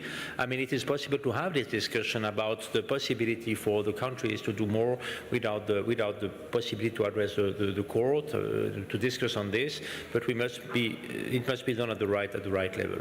If I may, I just want Tony to come back to the 3 periods that you mentioned. I fully agree with you. I mean, the first one, clearly, it was also a very tough time after the World War II, the first years. Then we had the end of the Cold War, really a time where things were happening in a very short time. And now we have, again, such a moment of instability, not knowing clearly where is going the journey. I mean, and you know what? The Council of Europe was exactly founded for times like these. It was not founded for good weather conditions. When you have good weather conditions, everything is going well. It was exactly founded for bad weather conditions, to rebuild an environment in Europe after the World War II where democracy, rule of law, and human rights can develop with stability. At the end of the Cold War, it was one of those moments that was important also for the enlargement of the Council of Europe. And right now, when we have the impression, and more than an impression, that there is a kind of destabilization of the order. You know, it was a stable situation. We have now a lot of movement, and we will have at the end probably, who knows when and how, a new kind of equilibrium. And for those moments, it is really important to have, how to say this in English, clear lighthouse to see in which direction we want to work, and to come back to the fundamentals. And what are the fundamentals for the continent, for Europe, but also beyond, are the values. The strong sense for democracy. I don't see a better alternative to have stability and good leadership for a country. To have a strong rule of law. I don't see a better alternative to have predictability, stability, and good conditions for socio-economic developments, for investment, for trade also, and a good protection of human rights, because it is the only way to have, at the individual level, also predictability and stability for the population that we have. And exactly this must be a recall in this quite complicated moment that we are living now. If we compare the early years of the Council of Europe from 1949 into the 1950s and today, I wonder what the founders of the Council of Europe in 1949 would say today, because when they created the organization to uphold, for example, human rights, it was clearly with a view to what was going on in Stalinist Eastern Europe, show trials, persecution of opposition, prisons full. And that, of course, equally applies to abuse of the rule of law at that time. What they might not have foreseen was that 75 years later, you have democratically elected parties or coalition governments which interfere with the independence of the judiciary and justify it on the grounds that, well, we won an election. I mean, that they might not have foreseen, possibly. I mean, the context is different. The context is different. We are living right now in a world where, well, the globalization is a reality. I mean, for information, for the trade, for the possibility to travel, it is not the same world that we had at the end of the World War II. And then, since 20 years now, we have what we can call a technological revolution. And it plays a huge role, and it has huge consequences also for the democracy. Just think about what is important for democracy. It is the formation of the opinion. You need to have an opinion, and people with information, different informations, able to take a decision and to make a vote. And until 2000, 2010, we had few producers of information, and it was necessary to have a lot of resources to be a producer of information, and it was linked with deontology, it was linked with also an assessment on the level of the quality of the information, the control about the sources, and the fact is a fact and an opinion is an opinion. Right now, what do we have? We have a total fragmentation about the production of information. Well, you are, I am, and every person in this room is potentially a producer for information with a global potential. And that makes it much more difficult, and it's one additional element that makes it difficult to compare with the time just after World War II. But you're right, we have now living in a situation and a phase where we see that elected people are also putting in question the old system that had produced them, I would say, also as elected body. It's okay, I think we must be able to have this kind of discussion and a dialogue. The question is at the end, what do we want to achieve? And which is the alternative? There is always an alternative.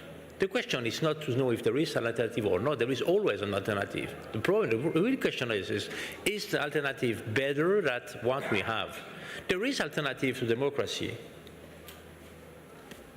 Is this better than democracy? And what does it mean exactly, for example? Well, there will be many in this audience who will know what the alternative to that is. I'm going to offer the opportunity, should anyone in the audience wish to ask Alain a question, please feel free. Don't be afraid. Yes, we do have a question right at the back. Thank you.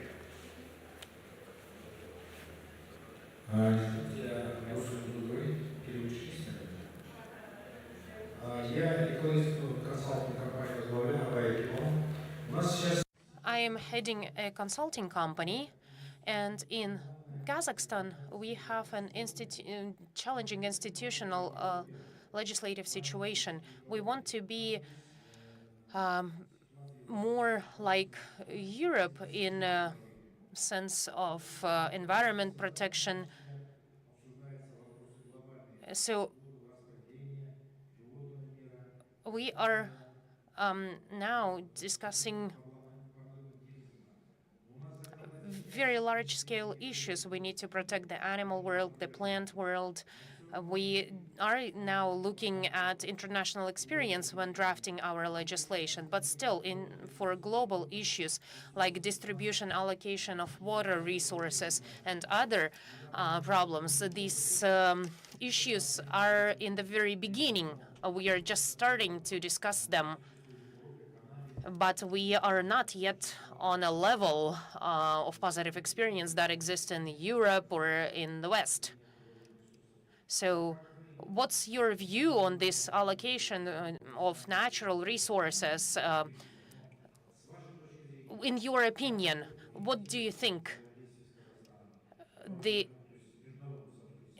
interaction should be between Kazakhstan and international community in these environmental issues? Is there any positive experience already of cooperating between these countries? I just had the end of the question. But I hope I got the main message. It is about the environment, about resources, and legislative environment. If I heard well, I hope I'm right with this. And it is a very good question because it's exactly one of the new challenges that we are facing right now. How to integrate the environmental issues in the whole context of, not to say regulation, but also convention, and also with environmental crimes. I think that's the most important thing when we are working together. I mean, 46 member states, plus observers, plus all the countries where we have strong partnership like Kazakhstan, to see early enough which are the new, not to say threats, challenges that we are facing with the evolution that we are seeing. And that's why I can tell you that we are very active on this on those elements with the Council of Europe. It is much easier clearly for member states to be on board because they are on the everyday basis present in Strasbourg and with us at the headquarters to address those issues and to think together what can we do.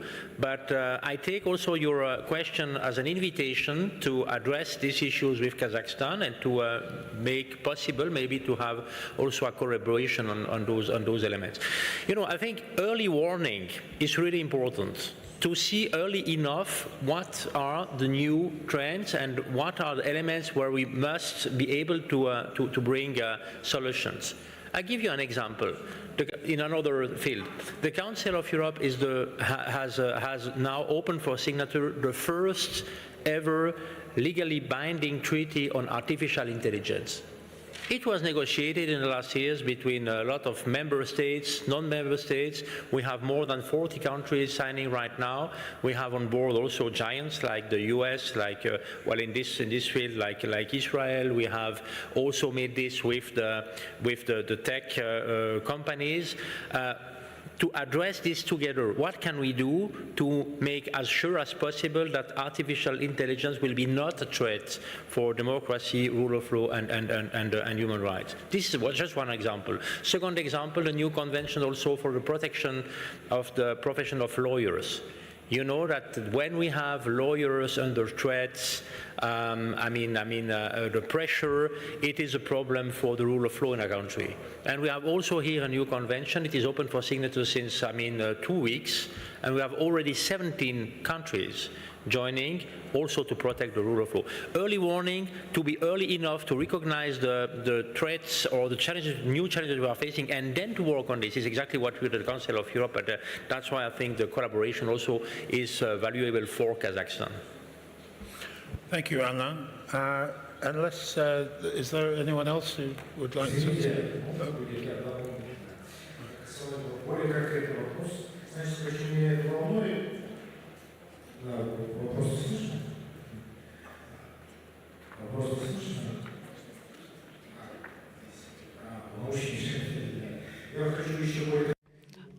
I would like to ask a follow-up.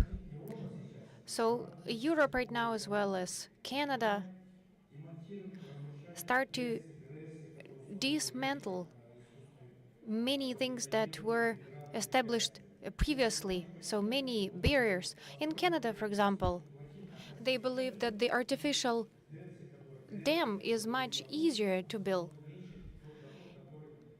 and it is better than the hydropower plants. It is more environmentally friendly.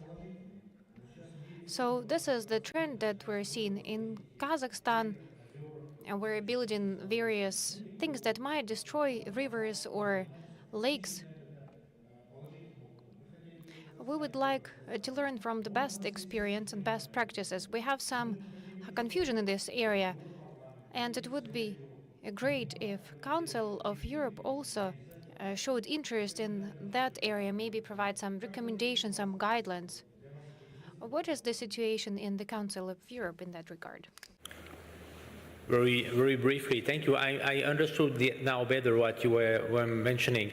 And I must also recall in this situation that, with 46 member states, it's clear that the Council of Europe is not a state. It is a multilateral organization. And we work for the 46 member states, and we address together issues where we see differences or the necessity to have a dialogue, or maybe to create some collective rules where it is possible to do so.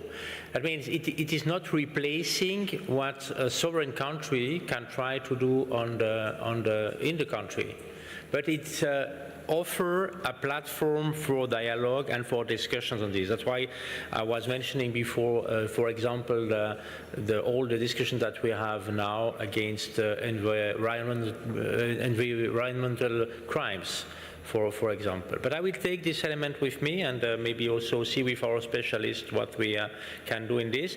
We are not replacing, the Council of Europe is not the European Union. It is not a political body. It is not like a country. It is really a multilateral organization based on a region, in this case, Europe. Thank you, Alain. Well, that's going to be it for now. Let's hope that your description of the Council of Europe as an institution that is not just for fair weather times, but can pass through bad weather as well, turns out to be true. So it just remains for me to ask the audience to thank Alain Berset and wish him good well. Thank you. Thank you, Tony.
Well, good afternoon, ladies and gentlemen, and these are the hardworking, dedicated AIF participants. You're here to the very end, and we promise to stimulate you with an interesting discussion. And it's my honor and privilege to be here with, maybe pop up him. He's the star. If we could just go to his slide, to Oscar Beck's slide. There he is. There he is. Oscar Beck Alshinbayev.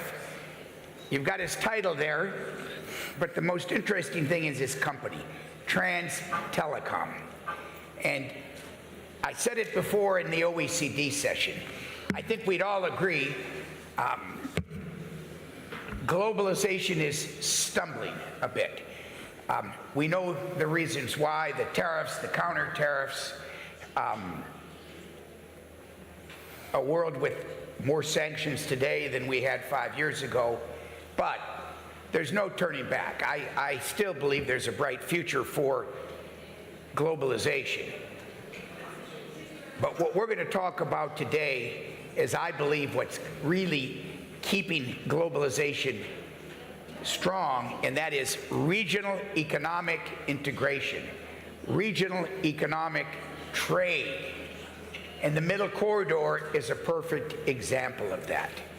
And it used to be that these regional economic communities or cooperation were referred to as fragmentation compared to globalization. But many who criticized fragmentation or suggested it was something that wasn't good are now saying it's a good thing, and it really will help keep globalization in focus for the future. And I believe you look at these regional economic trading blocks, the Middle Corridor here, whatever names you want to, it's got a variety of names, the Silk Road, the ASEAN Economic Community. It's moving slowly, but the vision for the African Continental Trade Agreement. And of course, you've got similar sister blocks in Latin America. Those really, I believe, are going to be the cornerstones for globalization going forward.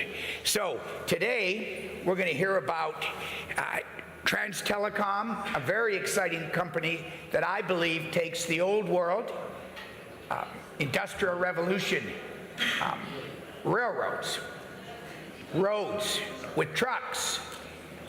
So the industrial revolution meets the digital revolution with Trans Telecom. And let's hear from the deputy chairman. Thank you, Daniel. Hi, everyone, ladies and gentlemen. My name is Oscar Beck Alshinbayev. Let me quickly maybe introduce myself. I'm an IT guy. I'm a graduate of National University of Singapore. I worked I was 5 years IT director of Kazakhstan Post. Is a one of the largest logistic companies in Kazakhstan. For the past 6 years, I was, with my partners, I launched one of the biggest marketplaces in Uzbekistan. It's called Zudmol. And we created the largest logistic company in Uzbekistan. So since last month, I was back in Kazakhstan and I joined Trans Telecom. So basically, I'm an IT and logistic guy. Regarding our vision, Eurasian digital corridors. There is some issues with the slides. Okay.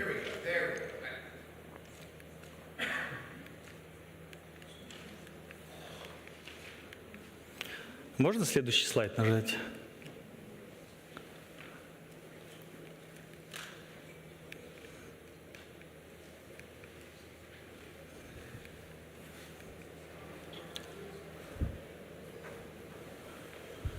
Вперед. Thanks. So basically, the vision of our president is make Kazakhstan a Eurasian transit hub. And the government has spent a lot of resources. In a couple of years, it has been amounting 35 billion US dollars. And that's on one hand. And on the other hand, basically, the tariffs that you mentioned against China is making Chinese businesses to explore new markets. So basically they are entering to Central Asia, they're entering to Middle East, they're entering to Russia, and they're entering to Kazakhstan. And they're using the transit potential of Kazakhstan that we built. So the vision that, oh my God. Yes, okay. So the vision that we are proposing as a company is to make the transit potential of Kazakhstan more efficient, more reliable, and more cost effective. That's our vision, and how we are going to achieve it. Basically, is it in 3 steps and in 3 directions. First, we have to improve quality and efficiency of the infrastructure. Second, we have to give accessibility and increase utilization of the infrastructure that we have been built. The third is increase cross-border collaboration, because we have to cooperate and work better with our neighbors. That's the 3 ways we're going to work. Do you want me to continue about the company? Yeah. Because I would like you to introduce your company in the vision, and then we'll have a discussion that I want to invite you to participate too. Yeah, quickly about Transtelecom and basically why we have to be involved in this project. Transtelecom is one of the largest telecom operators in Kazakhstan. We are 1 out of 4 with a fixed line license. We are 25 years old. We present in each corner of Kazakhstan. We have 2,700 employees, and we are working basically for government, for businesses, and we have 150,000 clients across Kazakhstan. And the most important one, we have 24,000 kilometers of fiber optic that is lying across whole Kazakhstan. In terms of products and services, so on the left side you can see our standard telco services is internet, VPN, TV, etc. At the left bottom, we are the supplier of Kazakhstan Railways. They are our shareholder, and we help them to digitize their processes. Also, we participate in government, in digitalization of the government, and we have cloud and AI services. And the most important, I think, the asset infrastructure that we have is our fiber optic that is connecting Europe and China. So on the map you can see is a Transtelecom asset, is cables that is connecting China and Europe and vice versa. And basically we transmit data from China to Europe and from Europe to China. That is going to be basis for the new infrastructure, for the new services that we are going to propose and we are going to build on based on our vision. And how does that data service transmission support hard goods, the transit of goods that flow from China to Europe or vice versa? How is that critical? Again, we've had railroads for over 100 years and trucks for a lot of years. What's the value add that Transtelecom is bringing, and why is data so critical? Just an example, when I was in Uzbekistan, we used to be a partner of Pinduoduo. Temu is a Chinese sellers. So we were delivering their parcels to Uzbekistani clients, right? And we had two routes. One route is via Kazakhstan, is connecting Khorgos and the south of Kazakhstan. Another route was via Kyrgyzstan, Fergana Valley, and through Tashkent. So basically, without using Kazakhstan. So we compared these two routes, and the Kazakhstan actually is more expensive, the route that we used to use via Kazakhstan, and it's longer. Why? Because of the two things. The first is customs port on the border.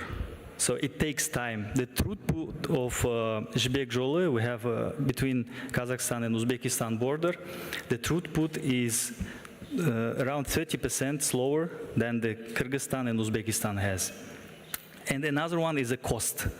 So because I don't know how Kyrgyz are making, but it was cheaper to transport via their customs. So what Uzbeks they have done, for example, right? They are integrated with Chinese customs.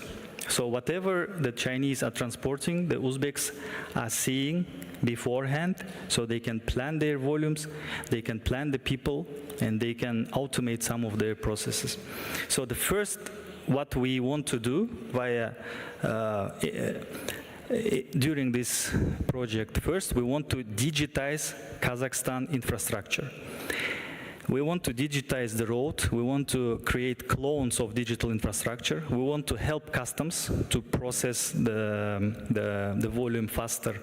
We want to integrate different systems, tax and customs. That's the first part. The second part that you see is we want to create a marketplace of logistics services. And we want to make easier for foreign partners to find the local partners, and only the ones that provide high quality service and cheaper service are going to stay in the market. That's the third. The second. The third part of our vision is to connect the different parties. So we want to increase the collaboration between countries, between customs, and between forwarders, logistic companies, so we integrate their services to our platform. So basically it's a one ecosystem using which we want to digitize the logistics. Maybe we go up to the ecosystem slide as we... Yes, is this one. Okay, I'm thinking of this one, but that's okay. I think because this is a concept, but there's been trade in physical goods for centuries. Yeah. You make a market, so you have to have a physical product move from point A to point B. There's nothing new about that. There's efficiencies, but making the market is possible and is enhanced because of digital, compared to the old days of going to a spice market, a traditional market. So the digital infrastructure, your digital corridor, is good on the front. How does that change the dynamic on the front end in making a marketplace?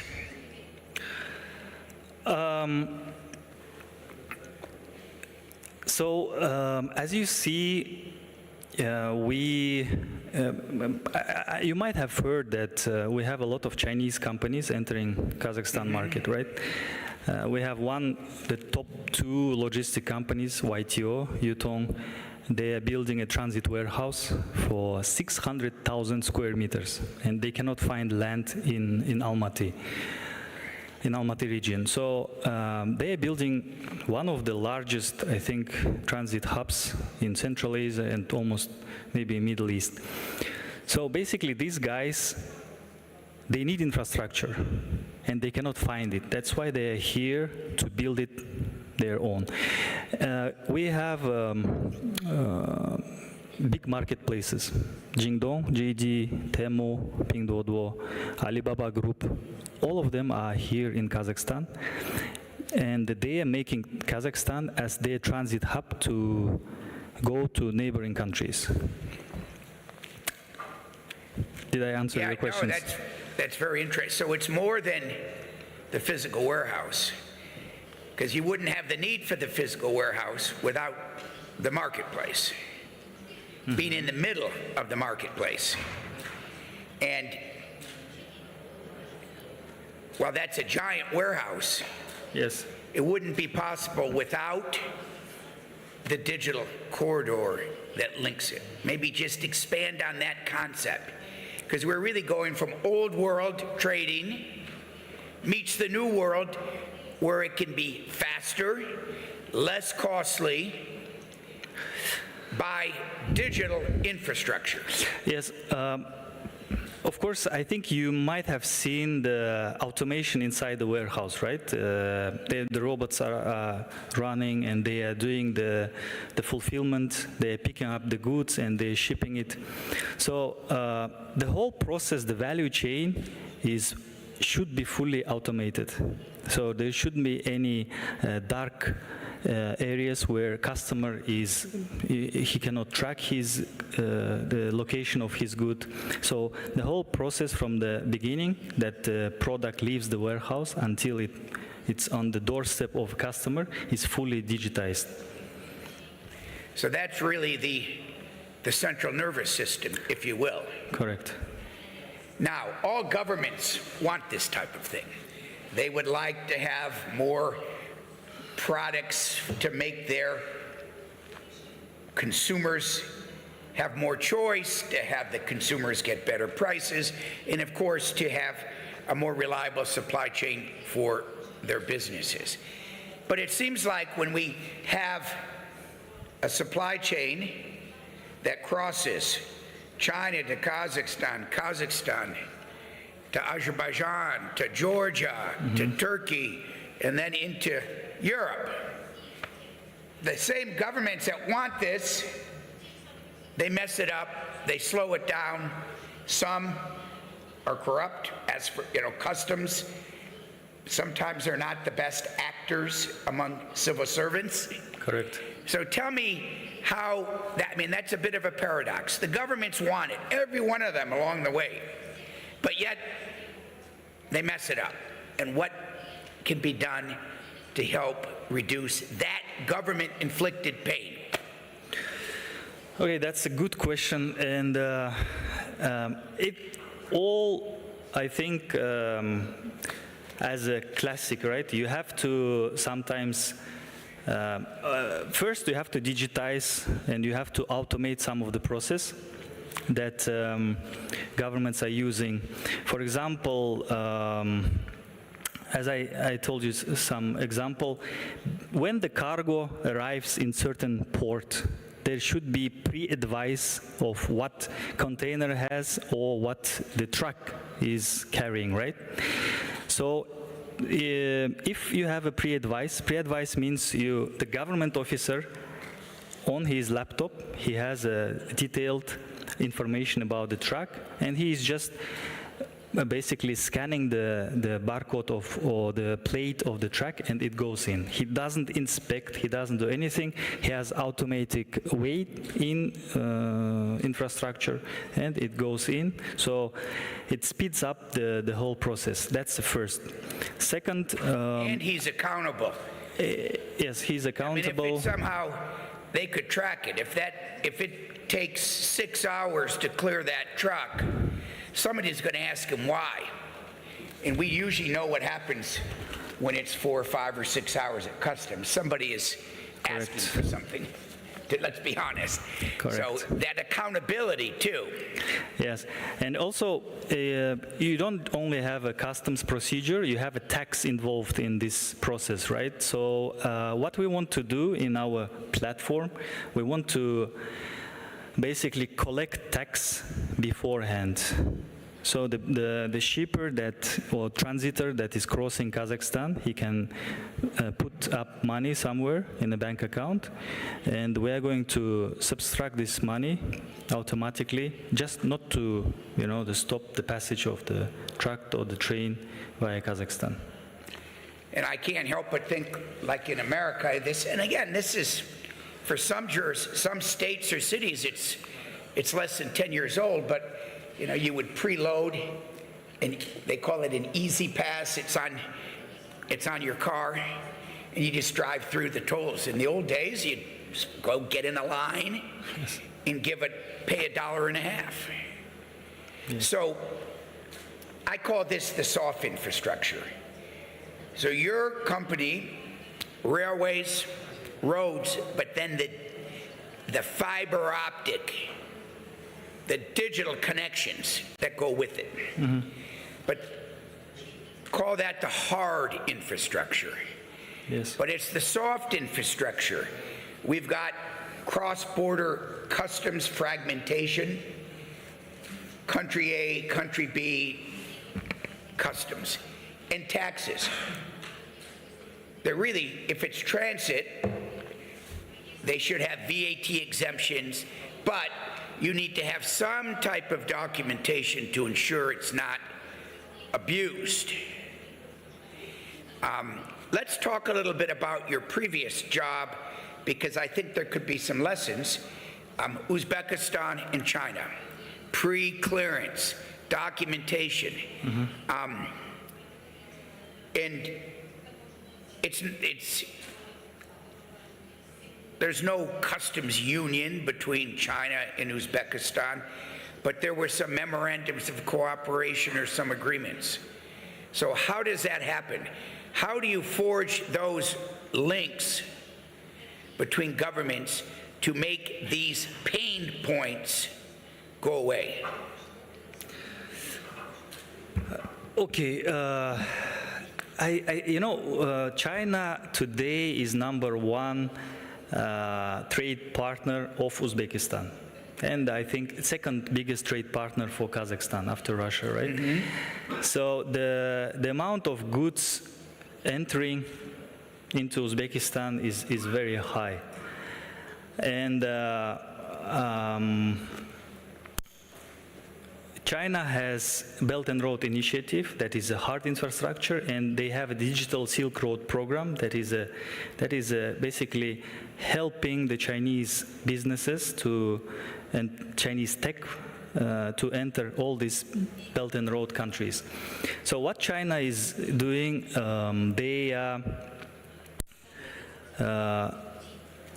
helping. So they have some group project that they create.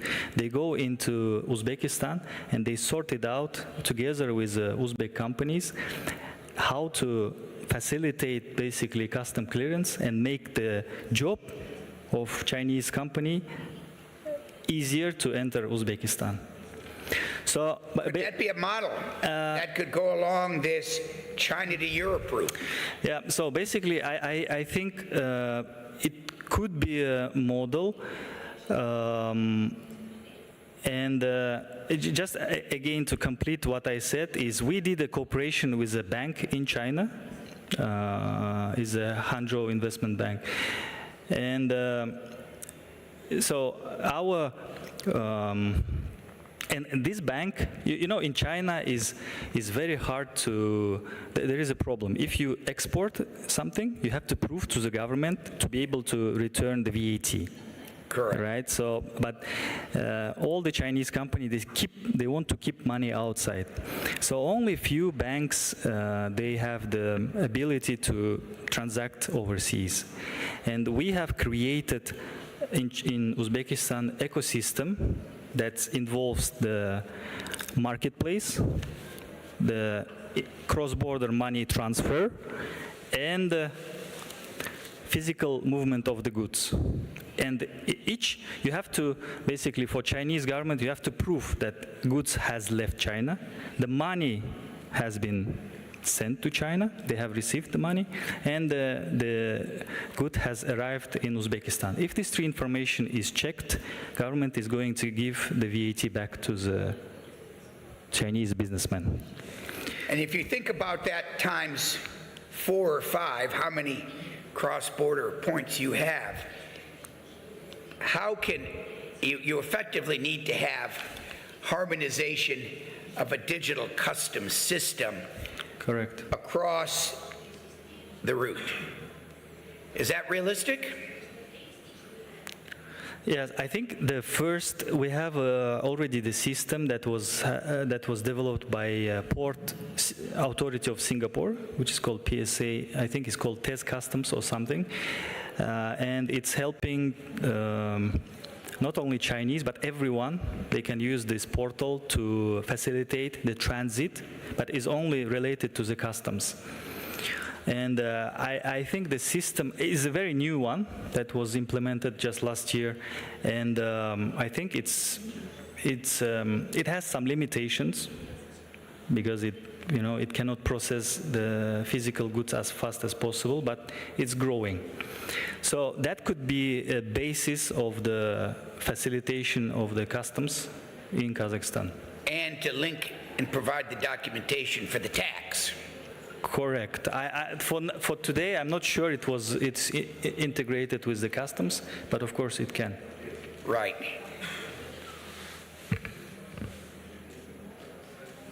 We hear a lot of talk starting from yesterday morning in President Tokayev's speech. The Trans-Caspian routes, Middle Corridor, of course the Chinese like to call it the Belt Road, the historic Silk Road. Maybe just to wrap us up, what is Trans Telecom doing to make that vision a reality? And what's going to be different tomorrow because of Trans Telecom that we don't have today that's going to deliver for your business and for your people? And if you do that, it's going to create growth and prosperity. Tell us how you're going to help make that dream come true. As I said before, so the vision or the ecosystem, it comprises of three parts, right? So, and the basis for... Maybe just remind our guests those three parts. Yes, first is a digital infrastructure that we're creating, second is a marketplace, and third is a collaboration that we're doing with our partners, the connection that we're building. But really the basis of all this is our fiber optic channel that we are going to develop. So Trans Telecom now investing heavily. We are building new connections with our neighbors. So today we have a connection with China, with Russia, with Uzbekistan and Kyrgyzstan. We plan to reach Afghanistan, Pakistan and India with our fiber optic channel and exchange data with this country via Turkmenistan and Uzbekistan. So basically, the moment we build this fiber optic, we are going to we are going to build everything on top of it. Is digital infrastructure, is services, this is collaboration. But the fiber optic is a backbone of the whole ecosystem. So Oscar Beck, maybe to close,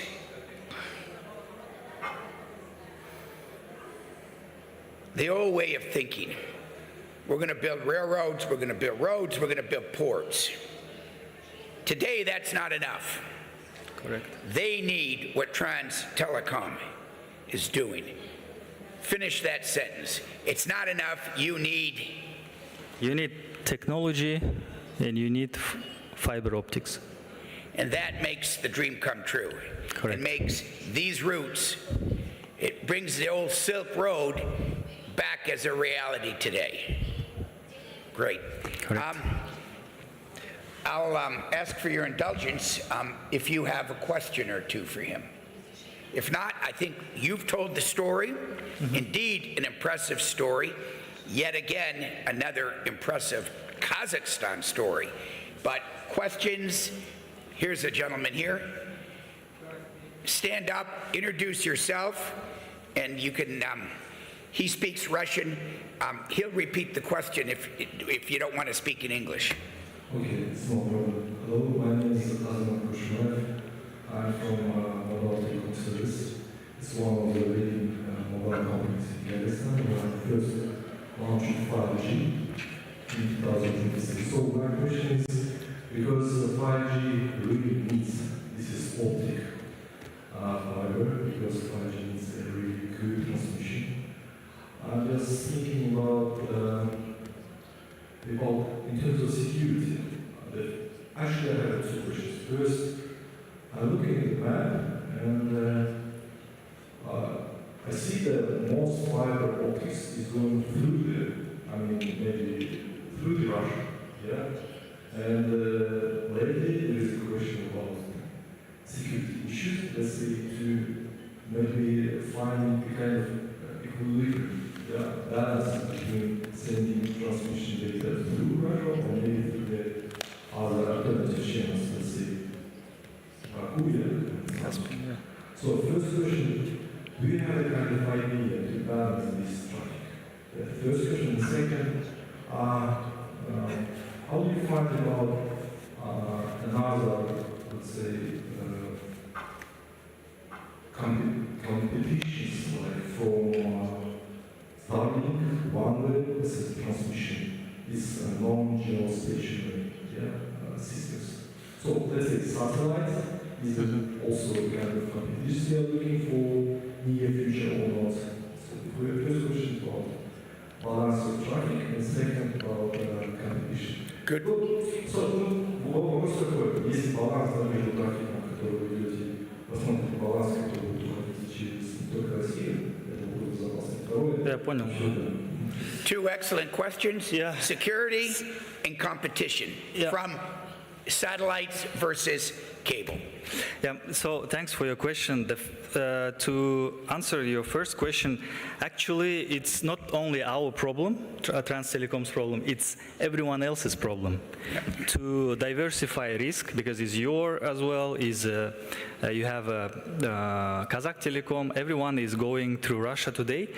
So there is a project, I think you are aware, is laying cable under the Caspian Sea and connecting Aktau with Baku. So basically, you see this green line that is connecting Aktau and Baku is being built today. It's being built by Kazakh Telecom, is a state-owned telecom operator. But I think that because it's the government of Kazakhstan, they are going to give, and they must give access to all of us, the other 3 telecom operators, and we are fighting. Actually, we are in negotiations to have some dark cables for Trans Telecom, and I think your teams are also in the process of obtaining some dedicated channel for you. So basically, it's not only our problem, it's the government's priority to diversify the risks of data going through Russia, and the government is working on this direction. That's answer for the first question. Yes, and of course we just complete the first question. We have in mind the route through Turkmenistan that will connect Iran and it go to Middle East. And of course, there is a channel that we plan to build to Afghanistan and Pakistan and India. To answer your second question, the competition from Starlink, yes, it's in the future, I think it's relevant. But today, because technology is still new, the latency is still, cable, you cannot compete with the cable. But we are partnering. So basically, I think you or Jusan is working with OneWeb of European satellite company, and maybe we are going to work with Starlink. And of course, we are partnering. We are using them. And the moment we see a big risks from the satellite technology that they can replace us, we are going to invest and we are going to go into that direction with Chinese, for example. Because some Chinese companies are also competing with Starlink and OneWeb, and they're entering Kazakhstan, and they're looking for partners in Kazakhstan. Excellent. But technology is still new. Yeah. Thank you for the question. Thank you for the answer. Anything else? Yes, sir. Yep, let's take one more and then we'll wrap it up because I'm mindful of the time. But please stand up and can we get a mic over to microphone? So they can get it on the video, I think it's helpful. So I'm trying to make sure I'm coming from Europe, Estonia. My name is Antti Moppel, not from telecom sector, so I apologize if my question is not relevant. But No problem. Cost, data storage via your system, it must be a huge flow of data you are responsible for. And my question is, do you plan or have you already constructed your own data storage centers, or do you manage or have you managed to outsource it to some your cooperation partner? And how do you ensure that the data is properly protected? Thank you. Today we have built our own data centers. We have 2 in Almaty and Astana. We are processing a huge amount of data, and we also host some of the biggest government platforms in our data centers. So basically we have infrastructure for the ecosystem that we are proposing. How we ensure the safety of the data, I think that's a little bit of technical question, I think, yeah. But anyway, the technology that we are using is modern, and you know, all the government services in Kazakhstan, they go in a VPN. I mean, it's a dedicated channel. You cannot enter the system, the data layer from within. You have to be physically connected to this system, and mainly we are going to be connected. If we use government system, we are going to be connected there, and for the other infrastructure, we are going to put in place safety measures, I think. Okay. And we'll ensure that data protection is a priority. Actually, do you see it is a line of a new line of business for Trans Telecom to be offering data centers for third parties?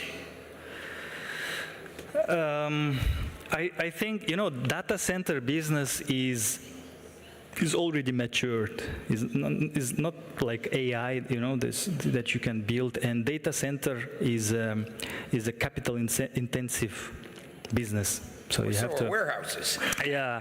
So today we are building. I mean, we have and we operate data center mainly for our internal business and for the services. So we built more high margin services on top of just having physical data centers. But of course now you have a new direction of not CPU but GPU data centers that is used to process artificial intelligence software. NVIDIA, you know, right. All these things. So, and we're thinking about bringing them in Kazakhstan, but again, we need to find the customers first, and we need to be able to utilize it. Yes. Hello, good evening, everybody. Last question, if I may. Please. Big respect, very interesting subject. We are curious. You mentioned, if I may quote your sentence, Trans Telecom is investing heavily. We are curious. We would like to know in which field right now Trans Telecom is placing at least 80% of its investments this year, at least. What are the fields that of particular interest for you and for Trans Telecom? Thank you for your question. You know, in business today, we are in a free competition in the market, so we have to ensure that our quality of services is at par with our competitors, right? So first priority for us is to make sure our telco, rail tech, gov tech, and the data and the AI services have good quality. So we are emphasizing that. Second, we are putting priority on the rail tech. So as you know, our shareholder is Kazakhstan Railways. And we are focusing to make sure that railway is efficient and safe. So we have a lot of projects around that. And third is we are focusing on the B2C, because historically we have been in a B2B business more than B2C, and this year we are strengthening our B2C business with individuals. So I think the three directions that we are putting emphasis in this year. Well, you used the words rail tech, old meets new. Correct. And as I look at that map, I think about sitting at a forum like this 20 years ago, people would be, oh, it's a landlocked country. You know, the glass is half empty. Well, I look at your landlocked location as the glass is half full, because that puts you in the middle of a market. That's right. And before I walked in here, I did a Facebook post that was very simple with a few photos from this great past 2 days.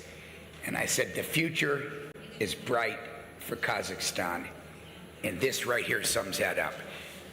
Oscar, thank you so much. Please join me in thanking Oscar. Thank you, Daniel. Thank you. The future of a bright Kazakhstan, ladies and gentlemen. Thank you. Thank you. You bet.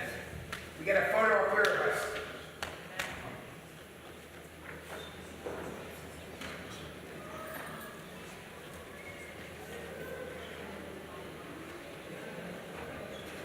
Thank you. Great job. Let's stay in touch. I want to see how this unfolds.